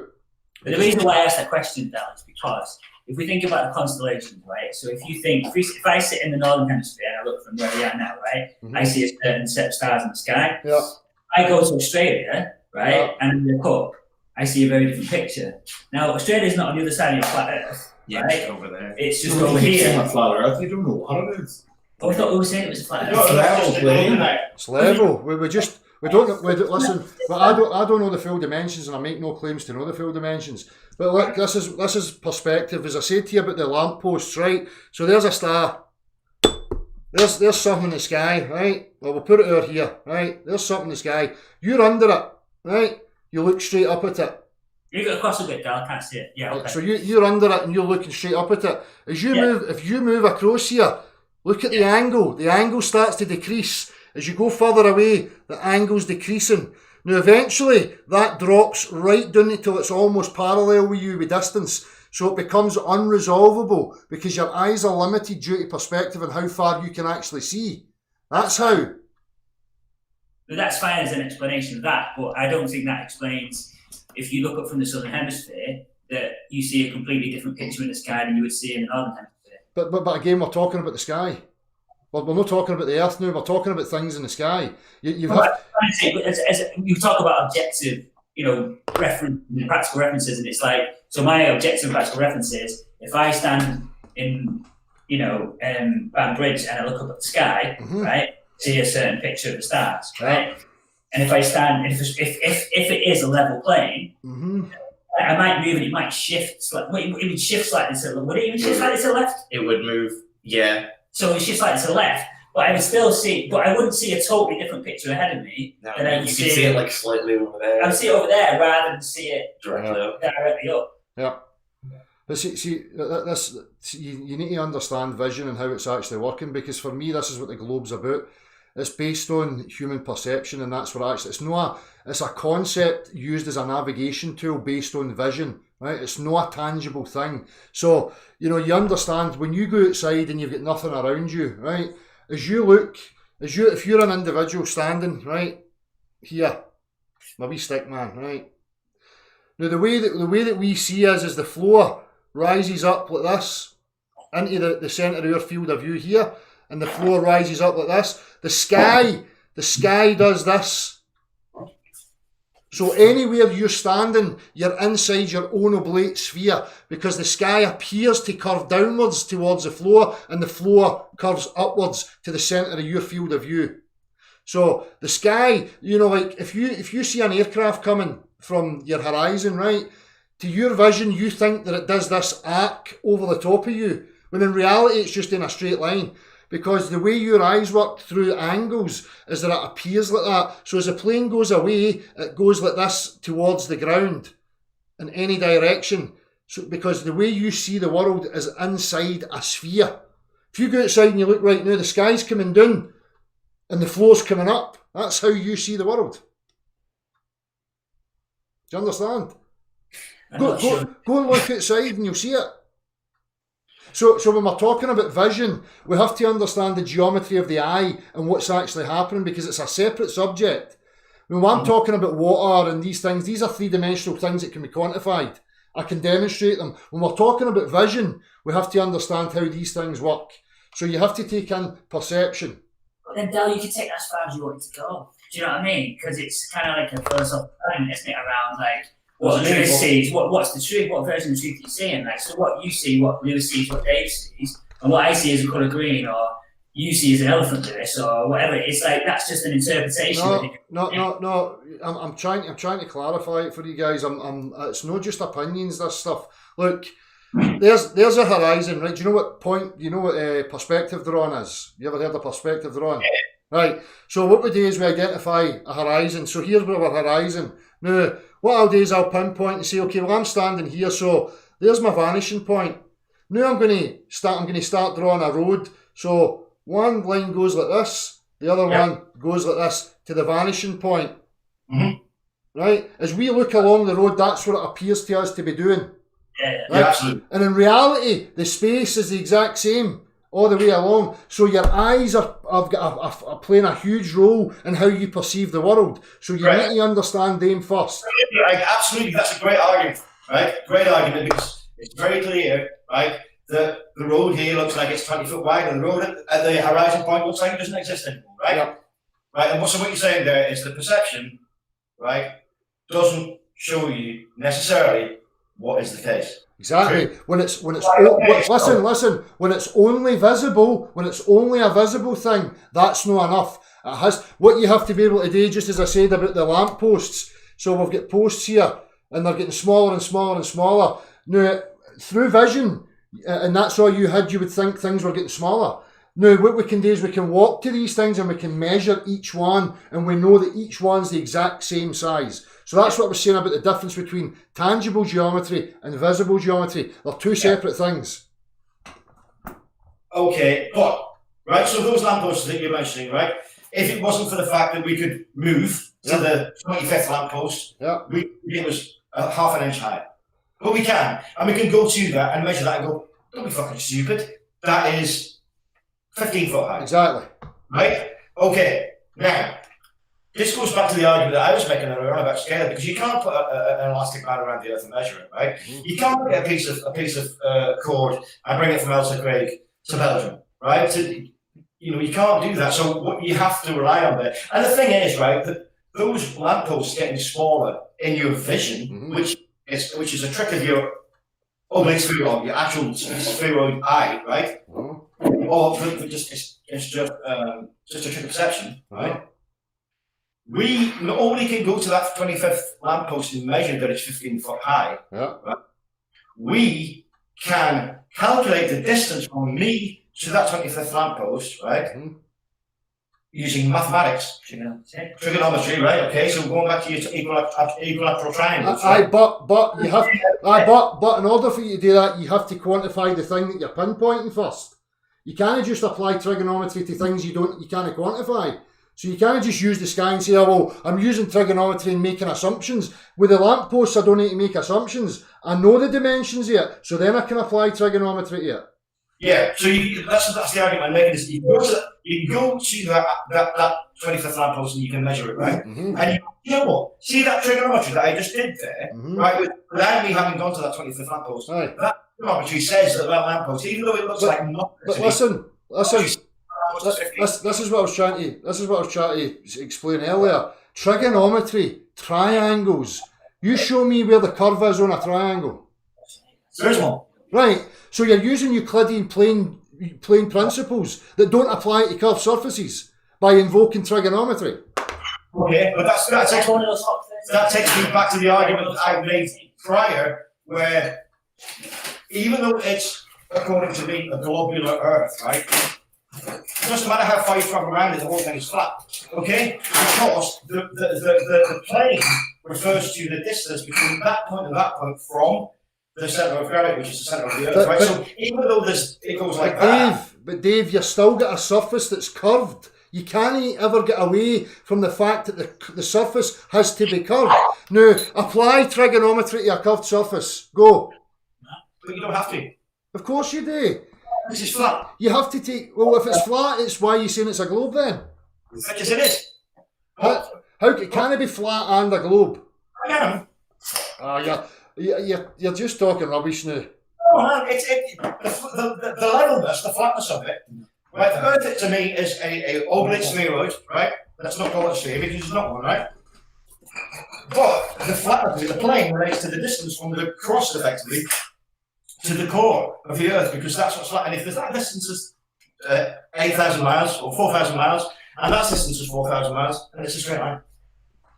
Well, Because that's the way that physics works. but not across the surface. We're talking about practicality on the surface. We're not talking about things towards the centre of a geometric concept, because you're making assumptions that it's already true in the first place. What I'm saying to you is if we're using trigonometry and Euclidean plane principles that do not apply to curved surfaces, how can there be a curve? Because for practicality purposes, Euclidean geometry applies because for practical purposes, it's flat. So it's you flat. So it's flat then. No. Well, I don't get your reasoning, because what you're doing is you're accepting. You're making an acceptance. Only on mathematical purposes, it's flat. However, right, it's quite clearly physically globular. Where? You can, Give me a demonstration of where it's curved. of where it's curved. Where's the curve? Where is it? Well, we've talked about the scale before, haven't we? Well, this is again. It's like I don't want to be abrupt, but it's like you're just arguing for the sake of arguing, and you're not willing to concede your own faulty reasoning, because you're making assertions about curves, although you can't find the curve. You don't know what it is, but you just keep saying that it's there. So I'm just going to keep saying fairies are real. Fairies are real. Fairies are real. No, I get what you're saying, right? Because we can't see the curve. Right? No, you can't measure the curve because it's no there. Never mind seeing it. You cannot measure it because it doesn't exist. But do you not get, so with Dave's argument there about, the 2 points, and if they're equivalent distance to the centre, then that effectively then is flat. Listen, man, listen to what I'm saying to you. What you keep using this. What you're saying is an assumption already that you're starting from, that it's as curved. What I'm asking you is to prove your assumption. Prove to me that it's curved.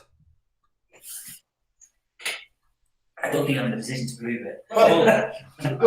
Well, if you're not in a position to prove it, why do you believe it? Well, that question. Well, we could say that, The first thing I said was I believe it because that's what I was taught, and because physical experimentation in its various guises. Listen, but that's kind of insulting to me, because I've checked and I've tried everything. There is no physical demonstration or physical measurement anywhere to show me that there's a curved Earth. Nothing. So wait, you give me one. You're not that tall. But Del, do you understand what we say? If you say to me, prove to me it's curved, I say prove to me it's flat. Listen. I'll go to the number one thing, right? Here's the thing. We're talking physics now. Actual real physics. Tangible, real. Go and get water for me and you display for me how it's even remotely in your mind possible that you can bend it round the outside of an object. Go, show me something. Can you not drop a bit of water on a balloon and see that water come around? If it would fall off, I mean, that would prove Delzo. Would it though? Because it would not hold on, depending on how much water you put on. But the physics that you're talking about here is surface tension and adhesion and meniscus, that are small, minute things. I think you're absolutely right. That water moving around that balloon is because of surface tension and because of adhesion and that kind of stuff. It is.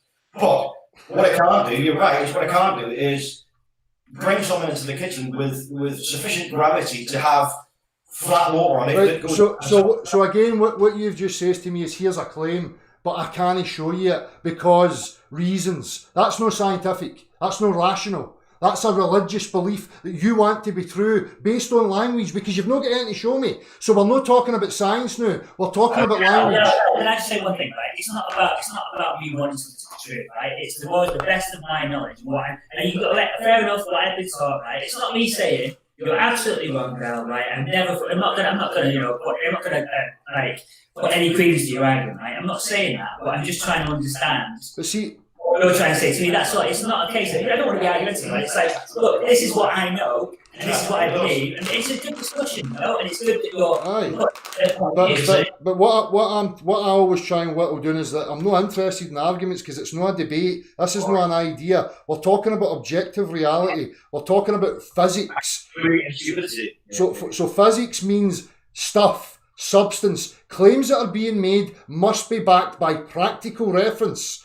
So you guys are making these assertions and assumptions, and you've got nothing practical, absolutely nothing. So what is it really that you're talking about? Right, well, here's my philosophy, belief, and it is all that, as is yours. You've got your perception, right? And you've already demonstrated without me having to do anything that perception can be flawed, right? You've demonstrated that with the lampposts, okay? Yeah. Yeah, do you accept that? Vision alone is not enough. But perception can be flawed, correct? Vision can be flawed when it's only vision. That's not enough to quantify something. Right, so visual perception can be flawed. Yep. Right, we accept that. So what other way can we quantify something without observation? So if without observation, how do you quantify something? You can't. Touch, hearing. So that's an argument, isn't it? You need to sound, right? Yeah. So the point is, right, is that you've in fact demonstrated to me, I appreciate it, that visual perception can be wrong. It is. Right? They've got to live in circular eyeballs, right? Yeah. So, but the crux of your argument about the Earth not being a globe is about, you talk about objective arguments and objective this, and the point is that it all relies on your perception. Correct? No, well, it's accumulating your perceptions. We're going to just drop one more time.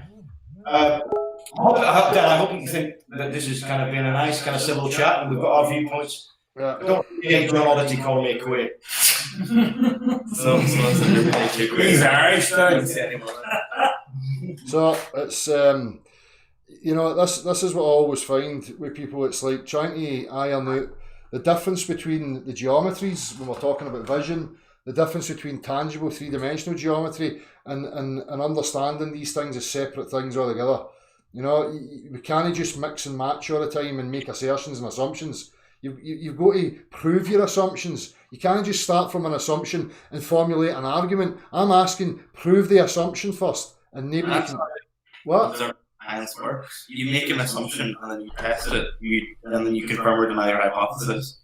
So your assumption is that the Earth's a sphere. Well, as in you can make that assumption to begin Right. with. So if you started with that assumption, then prove it. I haven't seen anything, like you were saying earlier, that's what I've been taught and everything, but like, I haven't seen anything that's particularly, like, smashed that assumption that I've been told through school. Well, the fact that there's no measurable curvature, there's no detectable motion. I mean, these things, you can go and check it for yourself. It's never been proven. But what we're talking about is it's functionally flat because the amount of push towards the center is the same from every point that you can get. But that would still hit the curve of the surface would have to be taken into account because it would be a physical curve. So, but in terms of what, like what, where would it need to be taken into account for? Everywhere. I mean, if I wanted to build a bridge 10 miles fucking long, I would have to be accounting for curvature. But the push towards the centre would be the same from any point. But listen, I'm just going to make it so simple and obvious for you, right? I know what you're saying. I've heard all this. The centre, there's your curve, right? Oh, everything gets pulled equally towards the centre of the sphere, right? But that does not detract from the fact that we're standing on a curved surface that has to be taken into account. Right. Because if I'm here and I want to build plumb and level, right, my plumb's there, right, and my level's there, right? But this guy here, his plumb's there and his level's there. So how do I meet up with him? I have to make a curve. Well, because as you move across the curve, it seems flat to your perception. No, when you're using building materials. If I'm using building materials, if I was building a bridge and the sections were cut square, which means they're perfectly vertical and perfectly horizontal, squared 90 degrees, right? If I was, look, I'll show you. If I've got a curved surface, right, and I start here, here's my so there's the centre of the Earth stuff, right? Can you see that, right? And I start here. There's my perfectly plumb, and there's my level, right? Now each piece that I add onto there's square to the next piece. Look what happens. Look what's happening. What's happening? Oh, I'm building up into space. I'm not going where I need to be going. He's saying where, like, when you build something, it needs to take into account the curve. Yes. But he's saying they don't. But it does. Where? Mate, you look at the plans for the Humber Bridge, it accounts for the curvature in the earth in that 1 mile. Doesn't he? It does. Listen, see when you build a bridge, and they slightly lean the pillars over, that's a simple physical aspect. Do you know why? It's about load bearing. So see if me and you were playing tug of war, you lean back slightly so that you can take the load. Yeah, it makes it stronger. It makes it triangle, just as strong as shape, right? Look at any bridge that's got a curved bit underneath it. See the water underneath it? It's fucking perfectly straight. Because that's the way water behaves. But it is straight. I know. The water's straight, the bridge is got curvy because of load bearing, right? You know, that's the point is, right? The point is that a straight plane, you're looking at with your flawed eyes, right? A straight plane, what I'm saying, a straight plane is the distance from the surface of the earth to the center of the earth, right? And wherever you are, right, you could draw a straight line around the globular earth, simple as that. Let me just make the point I was making. Yeah, right. Look, here we've got a curved surface, right? Mm-hmm. So you know what square means? I know what square means. Do you know what square means? Yes, I know what square means. 90 degrees. 90 degrees. So, right. Yes. So here's the thing, right? You're talking about, everything goes towards the centre of the sphere, right? Yes. Right. So here I'm at this point here, and I'm a builder, right? Now what I'm going to do is I've got fabricated blocks that are perfectly squared, right? Now my first point of reference is my initial post, so it's perfectly plumb towards the centre of your sphere, and it's perfectly level like that, right?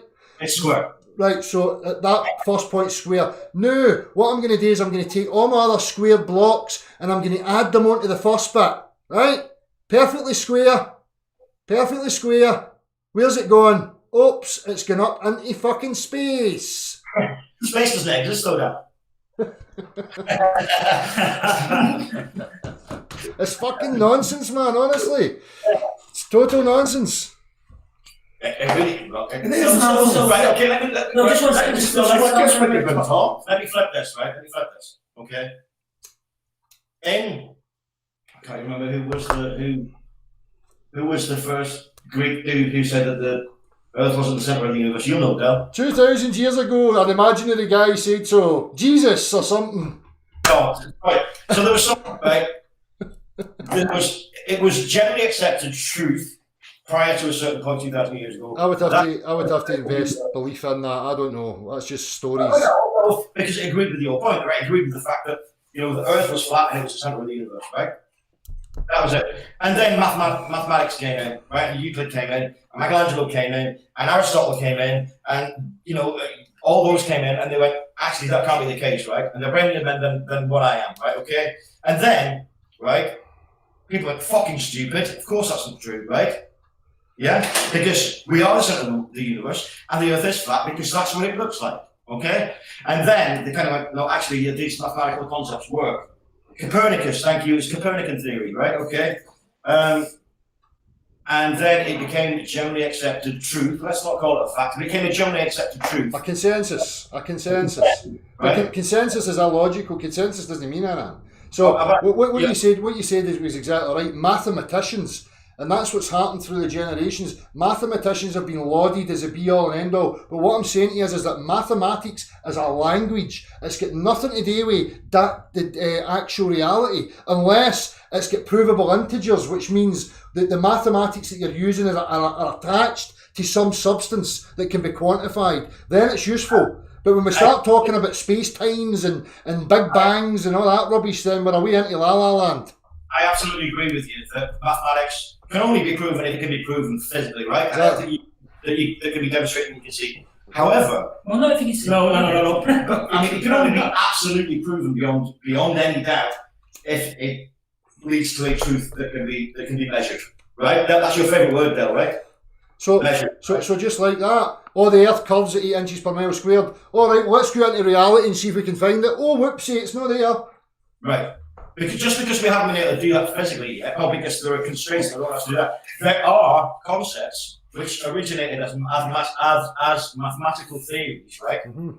Yeah? Yeah. And then as technology and science and ability and whatever moves onwards, those things have been proven to be true, right? And there's no denying it because it's been It's been shown to happen, right? But those things started life as mathematical theoretical concepts, okay? So if this mathematical theoretical concept applies to X, which has been shown to be true, and then it applies to Y, which has been shown to be true, and then you go on and on and on, it's been shown applied to 300 things, right?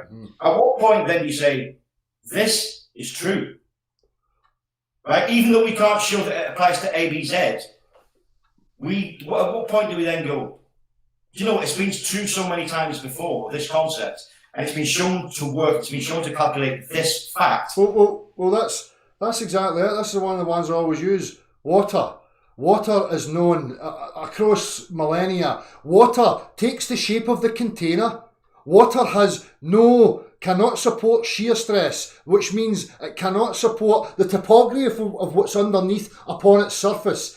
Standing bodies of water find the lowest potential energetic state, which is a flat line, equal in elevation at any given point, no curves, no bends, or any of that stuff. That's a fact. Physical, demonstrable, known. But yet we've got this image trying to tell us that it behaves differently.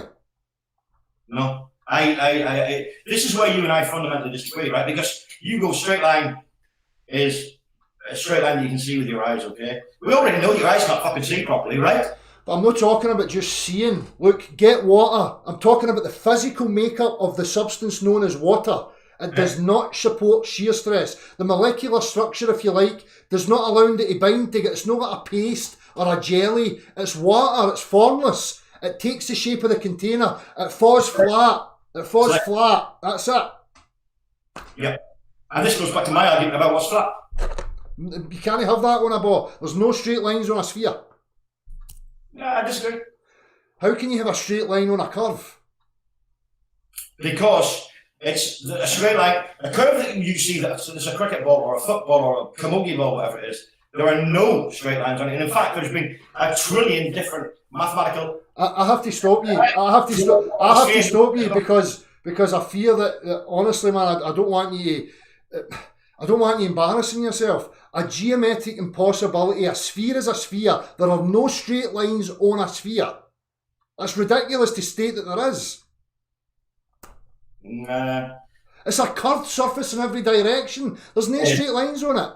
However, gravity applies to it, and therefore that makes it a straight line because the distance between X and Y and Z So we're back to invoking, words again, magical words. Gravity can do stuff. What's the mechanisms? What is this stuff we're talking about? Nothing. It's the that exists. You just might have a different word for it. You said yourself. No. What I'm questioning is the function of this thing that you're calling gravity. You're using it to assert that it can make bodies of water bend. Show me. No. What I'm saying is it makes bodies of water that appear to bend perceptually to be straight. Eh? Yeah. Because perceptually, the Earth bends, right? Because it looks like a globe, right? As I see it, right? Where are you seeing this? Hmm? Where are you seeing this globe? Where are you experiencing that? No, as I see it, right? We're clear that there's an argument here. You deny the globe, and I completely. Because it's not quantifiable. It's not a tangible three-dimensional object. Can I ask you a question then? Right? Let's just move on from that because clearly the main sticking point that you and I have, right, is about what's a straight line. Okay, about the perception of a straight line. Okay, yours is based on perception, right? Mine is based on maths and science, right? And that's. Listen. Let me just ask you a question before you come back to me on that. Okay, you are vehemently opposed to the idea of a globular Earth. Yes. No, because it's not that I've got a bias. I believe that I lived on a globe for 36 years of my life, right? Until I dug into it, right? So I know what you're talking about. This is what I'm saying about language, mathematics. Mathematics can redefine the word level to mean equal point of distance from the centre of a circle to the outer circumference of the circle. That's what they define as level. In mathematics, reality, the definition of level in reality is a straight line. Perception. No, reality dictates. Look, level in reality. If I came to you as a builder and we want to build a house level, you know what level means. It's a fucking straight line. Yeah. Right, so that's the difference. Reality-based, straight line level. Mathematical-based, levels a curved line. Okay. Right. You and I are going to perpetually disagree on this, right? Because even when you're saying to me reality-based, you're drawing a perceptual straight line, right? A line that I can see, right? No, but And you're saying to me that mathematics creates a different meaning of the word level. So what your meaning of the word level is? here's a thing. What about if perception creates a different meaning? Right. So let me strip it back. Let me strip it back to the natural sciences, right? So we start off. The natural sciences is the natural world, okay? So what we do is we make an observation. My observation is, oh look, this stuff seems to be going downhill and it seems to be collecting up and it's forming a free surface that's flat. So what I'm going to do is I'm going to make a prediction based on that. What I'm going to do is I'm going to come home, I'm going to get myself a device and I'm going to physically measure the depth of 10 centimetres around every wall of that thing, and then I'm going to fill it with that substance and see if my prediction was true. Lo and behold, my prediction was true. For millennia, we've used it to build canals, structures, every fucking thing. Yeah.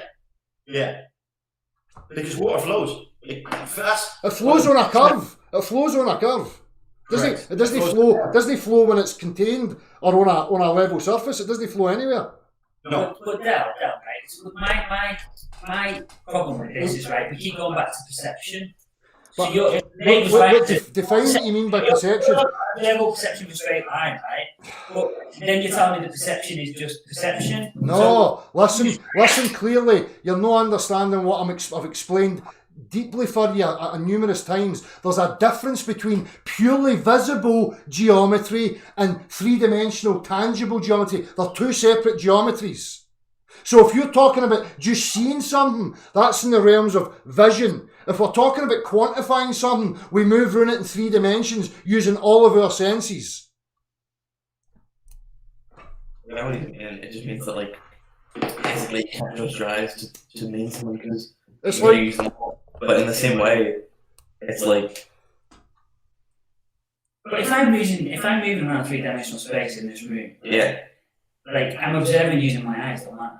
no, but, Yeah, but listen, see the worktop and the kitchen units. See that they're level, they're a straight line.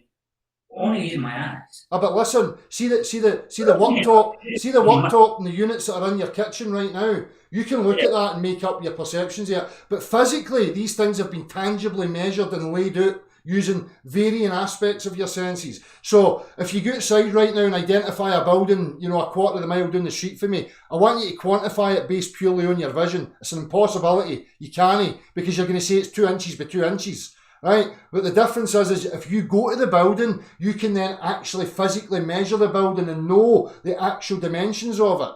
So there's a difference between 3-dimensional tangible reality and visible reality. But that's what I'm trying to say is that regardless of whether I'm looking at an artwork down the street, right? And you'll tell me because of like my vision and how I perceive that, it looks smaller, for example. Yeah. Right? Well, at what point does that not become true? So that kitchen unit is only a foot away from me, right? Mm-hmm. But it's probably not the size it is when it gets to it, is it? Depending on how Exactly. you want to go, right? It's still the case that like you can still apply the same argument to that, regardless of how far away you are from it, right? So it still comes down to the same point, really. So I don't. It's still about perception, isn't it? To me. Well, You have to perceive in order to make hypotheses. Well, we're always going to be so far away from something that it makes a difference. You can't be like in it. right, so apply that logic to your heliocentric belief. You just complicitly believe in the fucking sun, the stars, and the moon, and everything they told you. Although you're doubting your own perceptions right now. So make your mind up. No, you're absolutely true. You're absolutely correct in that, because this is just a belief system, right? Just as God is a belief system, just as fucking pink fairies in the garden is a belief system, right? Yeah. Yeah. And it is, because I can't prove to you my belief system is correct. Can't do it, right? Okay? And that's where I guess I and a lot of globists would differ, in that I accept that I could very well be wrong. But right? the difference with what I'm offering you is that you can prove these things to yourself. You can know the behaviour of water. You can know it. Yeah, but you're looking at it on an infinitesimally small scale. Right, so again, I'm going to ask you the question. Listen. I'm going to ask you the question. By increasing the scale, what changes about the physical makeup of? No. Listen. Does gravity inject some new substance into the water? It just has the effect of making a globe surface an arced surface act like it's flat. Okay, and that's why it acts like it's flat. I think that's why the water sticks to the surface. Now let me just ask you a question, right? Okay, right. Before Copernicus, as Lewis, I think it was, or Paul, highlighted to me, right? The entire world believed that the Earth was flat. Now I know that that's not your contention. Your contention is just that the Earth's not a globe, right? But the whole world, everyone, every single person, man, woman, child, dog, believed that the Earth was flat until Copernicus, whenever he was, right? Then it changed because of science, because of maths, and because of equations, right? Rightly or wrongly, that's what happened. Okay, and then so you come along with your perception or your facts, let's call them, that the Earth is flat. Okay. No, I was going to say. So I think although the Earth isn't an oblate spheroid, right? Apologies, right? Why? Why what?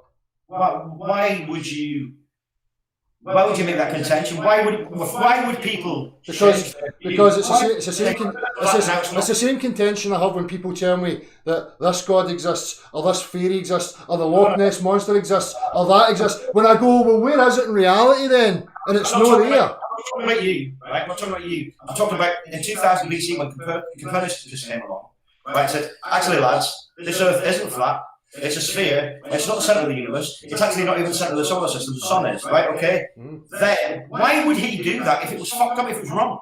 Because people can be wrong. This is the thing. Look, see, when it's just a visible phenomena, you can interpret that data and make a model that you can use for navigate. The globular Earth is for navigational purposes. See what I showed you about that when you see if you look at this thing called the celestial sphere. It's a concept, right? And it's based for navigation. What you do is anywhere you are, you're the centre of that sphere, right? Because that's how you see. So anywhere you move, right, you're always at the centre of your wee sphere, right? So it's utilised as a navigational tool. If you look at a star chart map, right, it's a planar projection, it's a rectangle, a flat planar projection. Now, because it's so massive and so big, when you look at it, like if you look at, as I say, an aircraft, if it's above you and it starts to go away from you, it stays the same elevation, but to your eye, it looks as if it's coming down. At any direction, it looks as if it's coming down. Look at the clouds. They look as if they're dipping down. That's not what's happening. That's your eyes that's making that happen. So what they've done is they've formulated a navigational tool, right? But now they've extrapolated on it to tell you that you're on the outside of that, standing on its surface, when you're at the centre of it wherever you move, on a plane. And they show you in the diagrams. Go and look at it. But that's my perception of where I am. That's my perception of my oblate spheroid that I live in at any given time, at any given point where I am. It's my perception, right? But we're not talking about my perception, and I absolutely accept what you're saying, right? What we're talking about is whether the Earth is globular or not, right? Now that's a completely irrelevant point you make there, right? Because I agree with you that perception is that the plane, while it doesn't look, I mean, you talk about it looks like it's moving down the sky. It doesn't look like it's flying in a straight line. Listen.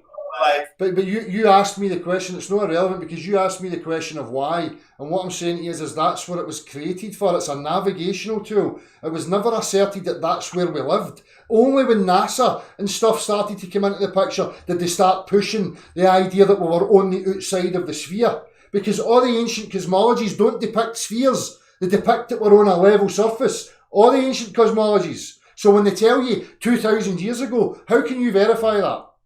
Well, the thing is, right, and this is going back to the point I made about spheres, right? You can't make a sphere, right? It takes tremendous science to make something that's sphere-like. What science, though? See, when people use the word science, as I says at the beginning of this, the sciences get subdivisions. You can't just use science like that. Are we talking natural sciences, formal or social? If we're talking the natural sciences, it has to be based in some material. So we've got physics. Listen, we've got physics, chemistry and biology. These things are based in substance. That's real natural science. Yeah. Mathematics is not based in anything. I'm talking about the physical difficulty of making, all those years ago, a globe, right? Of making a globe. Now, globes exist from God knows when, right? Okay, the actual, the globe that you have in your living room, right? But prior to that, it just couldn't be done. The tools weren't available. The know-how wasn't available to make a sphere. It's difficult to do, right? Because you can't make anything that doesn't have any edges, right? It's just it's infinite edges or it's no edges, right? So that's why the maps were drawn on, because you have to draw on a flat. It's like Euclidean mathematics. It's two-dimensional. You can't draw a 3D shape. You can use some perspective to make it look like it's 3D, right? But you can't draw a three-dimensional object on a two-dimensional page, right? You just can't. No, right? And the navigational tool for the globe that you see is based on your vision. It's about vision. It's not about a tangible three-dimensional object. It's about your visual perception of the world that you're living in. That's what it's based on. Okay, let me talk about your idea. We've got a sun and moon, right? Okay, and I wasn't here. How could they exist at the same time and not be both visible all the time? Well, listen, you see, we can talk about the sun and the moon and what they making assumptions about what they are. I don't know if you're aware, but there's a guy that comes on here called Andrew. His channel's Execrate 200. He lives in New Zealand, right? We have other people in Australia. Now, when it was summertime here, the sun was visible in my sky, right? Visible in my sky. At the very same time in New Zealand and Australia, they had the sun in their sky. What time was it? Doesn't matter what time it is. It's a fucking physical impossibility for the two of us to see the sun at the same time. Now, you see sunlight at the same time. No, the sun, the actual sun. Right, okay. Well, and the moon. The moon's the same. What I would do then in that case, right, is I would say to you, Del, show me. Because if you can't show me that, aye, then you win. I can show you any time you want. I'll show you that in a photograph. You can't be two places at once. Exactly. But that's not good enough. No, because I need to see it. Just to let you know what was happening, see that we're on here right now. This is the exact same scenario. So we had Andrew and we had the other person in Australia, and we were all on live. Sun up here in my sky, sun up in their sky at the exact same time. So, but the point is, right, that they're telling you that the sun's in their sky, right? Show them. So your television screen though. Their screen. Yeah, but He saw the point is, You right? can't have both sides of it, can you? They showed you, right? It's okay, and you trusted them that wasn't a photograph taken 12 hours ago. But they're on live with me, like you're on live right now. It doesn't matter though, Vincy. The point is that you trust. These lights. Could you use anything? Yeah. You trust what you see. And we don't just what we see. That's what Right? What I'm saying is, Del's sun's in his sky in Glasgow, wherever he is, or in west of Scotland, right? All right, and the sun's in the sky in New Zealand. No, it wasn't. I'm telling you now, it wasn't. It wasn't.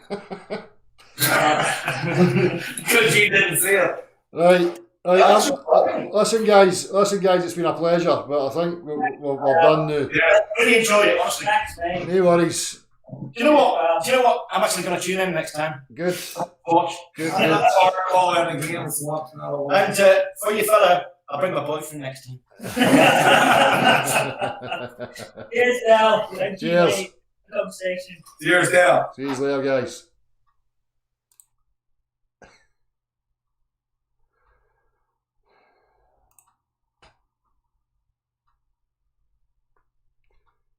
What's going on here?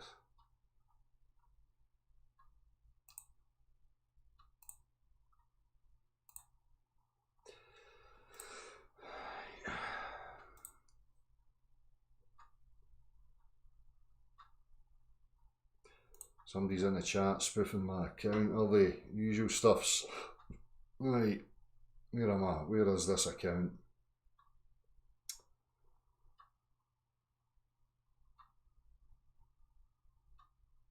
So I hope that was of use, people. You can obviously see the difficulties, especially when we're through screens as well. As again, I appreciate the guys coming on and displaying their honesty. That's all we can ask of anybody. But you can see that there is a real barrier, there's a real difficulty.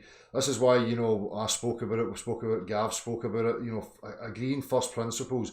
What we're talking about, defining things properly, starting and building from a foundation. As I was saying about you know, the different sciences and stuff like that, what we're actually talking about, we're talking physics, we're talking chemistry, biology, you know, the real world substances. Are we talking conceptual, language based interpretations of visibles?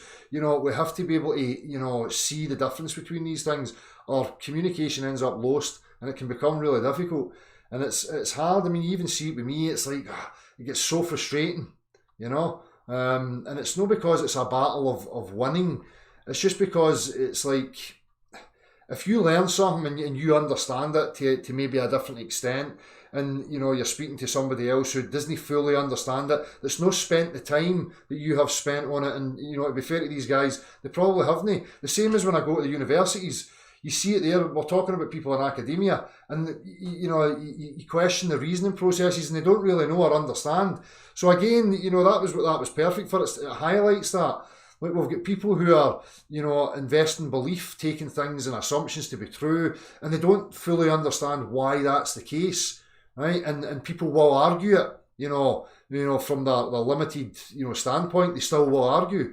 So hopefully, you know, you've seen that it's not just you and if you're maybe feeling isolated. This is a difficulty we're up against. This is how language has been utilised against us, because it divides us when we can't have first principles. You know, definite, you know, for me, language, as I say, when we're talking about objective, what we're talking about has to be ascribed to some thing, right? That we can wheel out and go, here's the thing, here's the quantification of the thing, here's a demonstration of its physicality and its behaviours, right? That's what we require.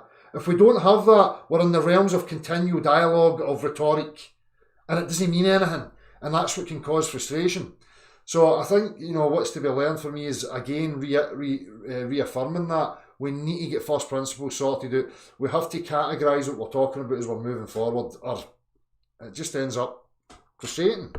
And you know, what you'll see is, I'm sure Dave and you know people can be honest enough to say, like, your ego can get the better of you. People can defend things just to be right for right's sake, maybe because you don't want to lose face and concede certain points or whatever. And I've been guilty of that in my life, you know, numerous times, as I'm sure many of you are. But we need to recognise these things if you really want progress. You've got to break through your own biases and your own, you know, misunderstandings or lacks, so that you can progress. So anyway, I appreciate the guys taking the time to come and speak. Hopefully it was of use. Right, I'm trying to find this account. Hold on. There I am. I'll come back down to the bottom here.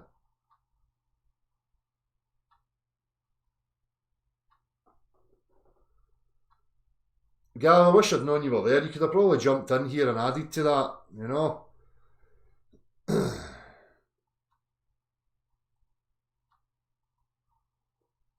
Where's this account spoofing?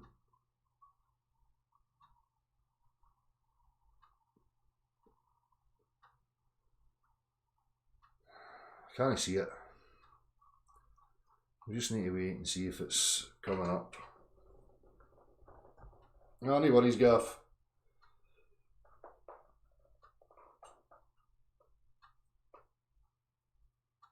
Alright, cool, you can't. So you doing, mate?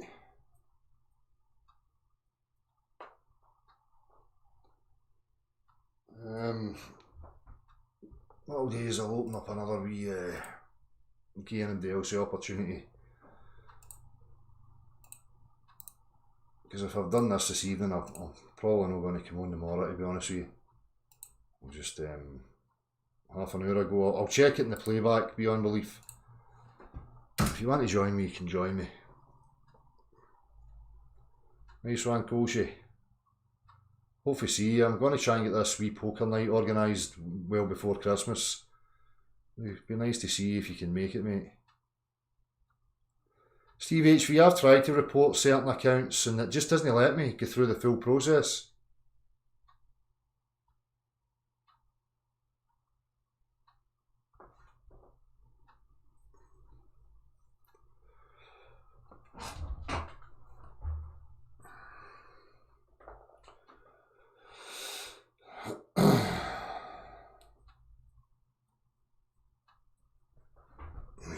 have a wee smoke, proper smoke.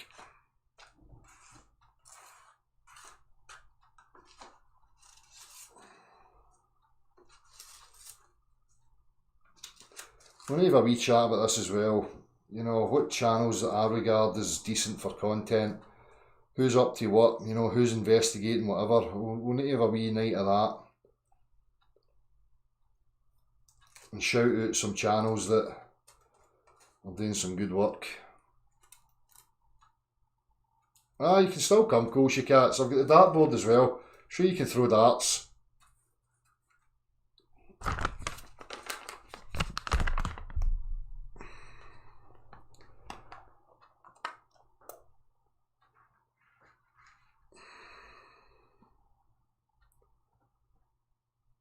I'll get it sorted, guys. I'll have a wee think about it tomorrow, and I'll make a wee announcement through the week on a date.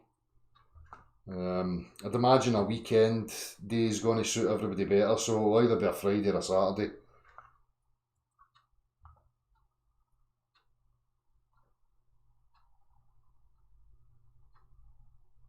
Nice one, Go Vegan.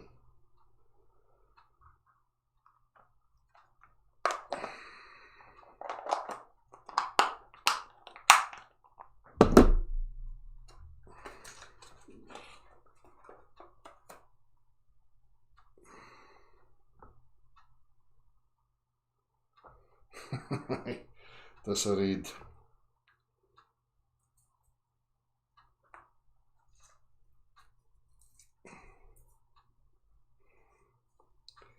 That's that witty woo.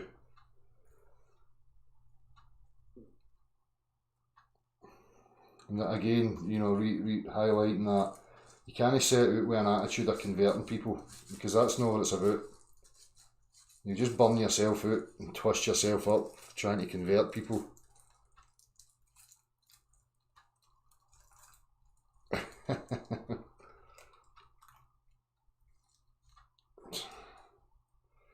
Alright, Koshy Cats, I've got a rug down there.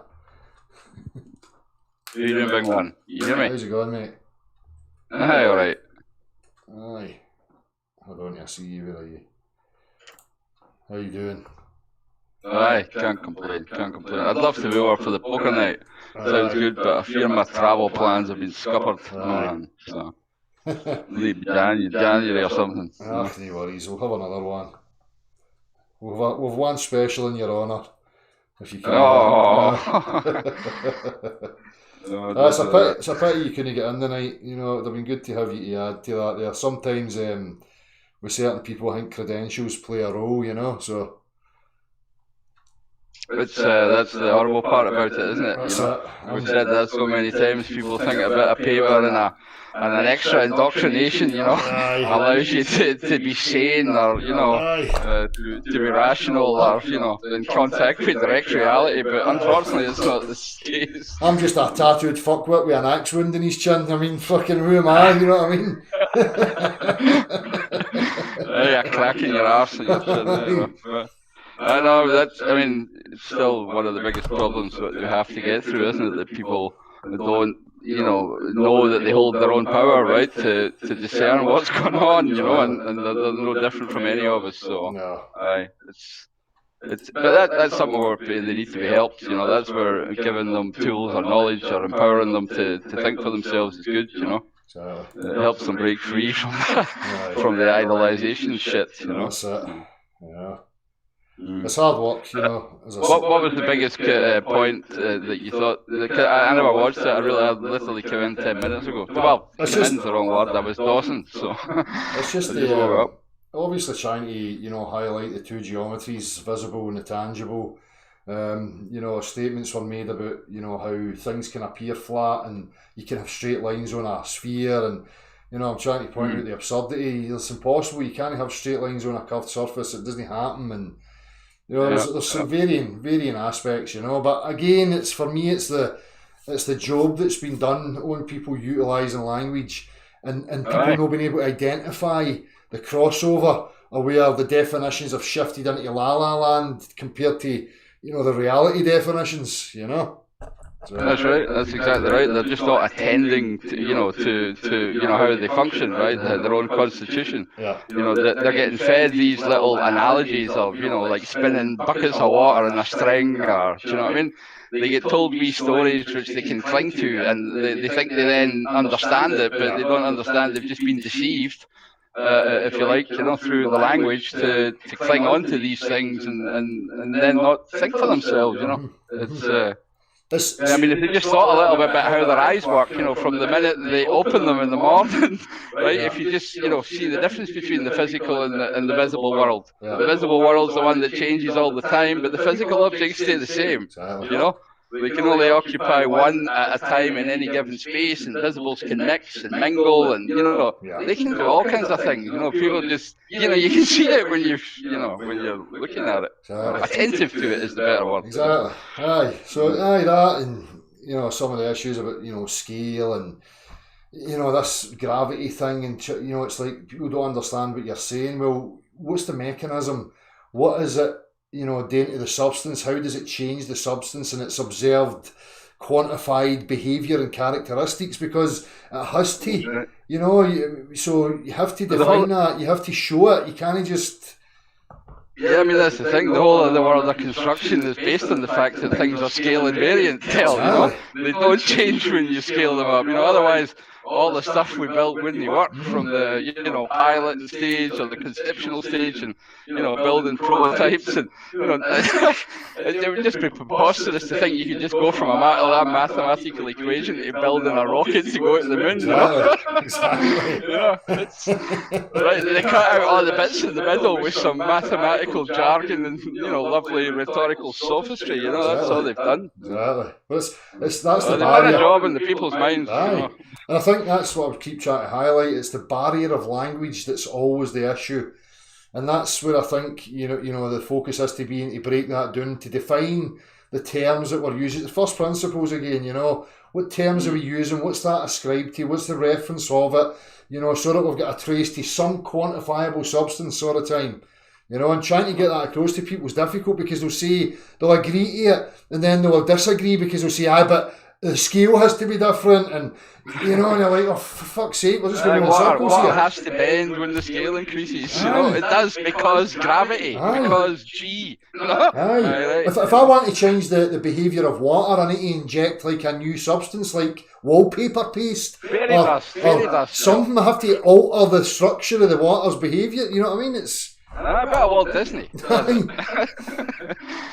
Yeah, but I mean, that's one of the reasons they compartmentalise people into all these different subjects, right? And we've said this before, but what used to be natural philosophy, which, spanned all of the natural science and what they would have called metaphysical aspects, right? Which is now wandered into mathematical physics and, cosmologies and, all the hairy, the astronomy stuff.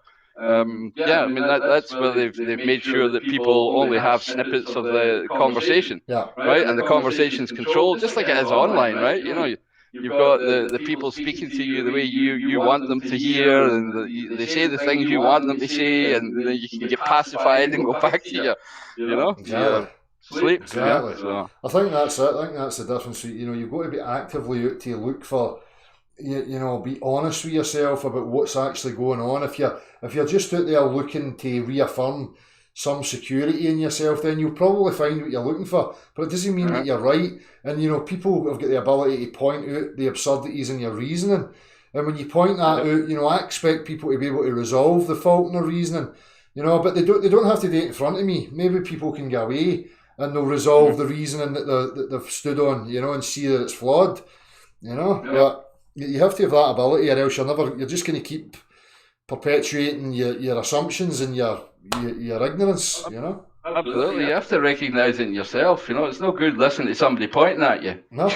You actually have to do the work, you're internally, right? Admit to the nonsense, understand how you were conned, laugh embarrassedly at the fact that you did it, and there was absolutely no reason for it apart from, I don't know, is it fear? Is it the schooling you get when you're a children, put into the mould and don't do this and don't do that, so that, as you say, there's no free expression. I mean, it all ties together, doesn't it? Yeah. So, but again, the big thing is that people seem to forget, because this is the work that the propaganda's done.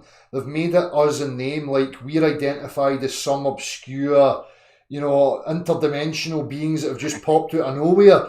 People have to understand the process of us. We were the same as them. We believed and assumed these things to be true until we turned our attention to it. And then through a process of reasoning and honesty, self-honesty, you move on and you go, I can't hold on to that belief anymore. It's just not real. Yep. It's exactly that. Yeah. Exactly. It's just not real. That's I couldn't sum it up better in 4 words there. Yeah, the whole nonsense that we were taught. Yeah. Aye. Right.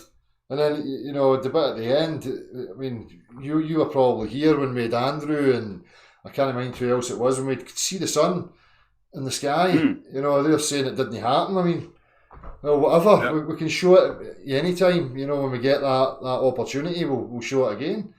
Yeah. No, I mean, you can't have two diametrically opposed locations on a ball, right? Right. On a space ball, because that's what they're telling us it is, right? and have that, phenomena observable, exactly. right? So, it'll work in a mathematical sphere if they bend the curves enough on the bits of paper, Yeah. right? But, no, that's just not the same as reality, is it? No, So, no. Well, obviously the geometry aspects, the underlying assumptions and the applications of Euclid's principles, it doesn't work on a curve. It's like it doesn't happen on a curved surface, but you're just getting the same result. But locally, it's again we're back to invoking straight lines on curves again, because it doesn't matter locally. It's curving in every direction, has to be, and that would be detectable. Especially when you start to build actual substance constructs that are plumb, level, square. I mean, it would all be half. Everything would go to fuck. Yeah. Rivers would flow. Aye. Yeah. Aye. Mm-hmm. Aye. It was still good. As I say, It's enjoyable having these conversations though as well. I mean, as long as it doesn't get heated or emotions run too high, it's it can get frustrating. I think you can get only a certain amount of it there, because I would understand the frustration anybody gets. It right? does, and that's Both sides. Aye, I'm sure that came for me. You could see clearly, probably visibly. You get frustrated, and I get frustrated as well, because it's not because it's a competition. It's just because that barrier of communication and not being able to get to the first principles, everything's just left up in the air as unresolved and undecided, when it's not like that for me. I commit to what reality shows me, so. Yeah, and understanding and agreeing to the commonalities that we have. When we talk about common sense, it's not that it's because, it's common to believe that, i.e. everybody believes that, i.e. the majority, i.e. you have to follow that opinion. Yeah. What we're talking about is that we all have those natural faculties to be able to, and we all have that in common, right? And these senses also have commonalities and correlate to each other, so that, if you just have visibles without the rest of your senses, it's not the information you require to specify your exact location. Right? Exactly. Do you know what I mean? Yeah. So, you need a start point, a reference point, you need to assume some kind of axis in geometry and origin, right? Yeah. So, all these aspects are then, man-made, if you've only got visible phenomena. Exactly. So when we talk about common, it's the fact that these things correlate. I see fire and it burns my skin, right? And I can smell the ashes and, you know what I mean, right? Exactly. So, and that's what makes the thing real. Yeah, exactly. Right? So, but when we start that's saying, common sense. When we're talking about off-world, out of the reference frame stuff, that's when we're in the realms of nonsense. As I was trying to we're point in mental out. objects. We're talking about mental objects then. That's all that's left, right? It's not neither physical, neither is it visible. It's things inside people's heads there. Slowly. Exactly. Yeah, that's it. So, as I say, hopefully people get some use out of that and whatever else. Absolutely. I just appreciate the experience. Frustrating as it can be, but Right. still good. I'm sure I'll just thank the guys. I'll watch it after we've hung up, maybe. But I'm not going to keep you long, my man. You'll probably be tired. So. Aye. No worries, mate. Aye. I'll not be around tomorrow, unfortunately. Well, not unfortunately. I've got a 70th birthday party to attend. So I'll probably not be on anyways. I've been on the night, so I gave people the opportunity to come in and join just now. So no worries, man. Enjoy. Right. Bye, everybody. Bye. Take it easy, mate.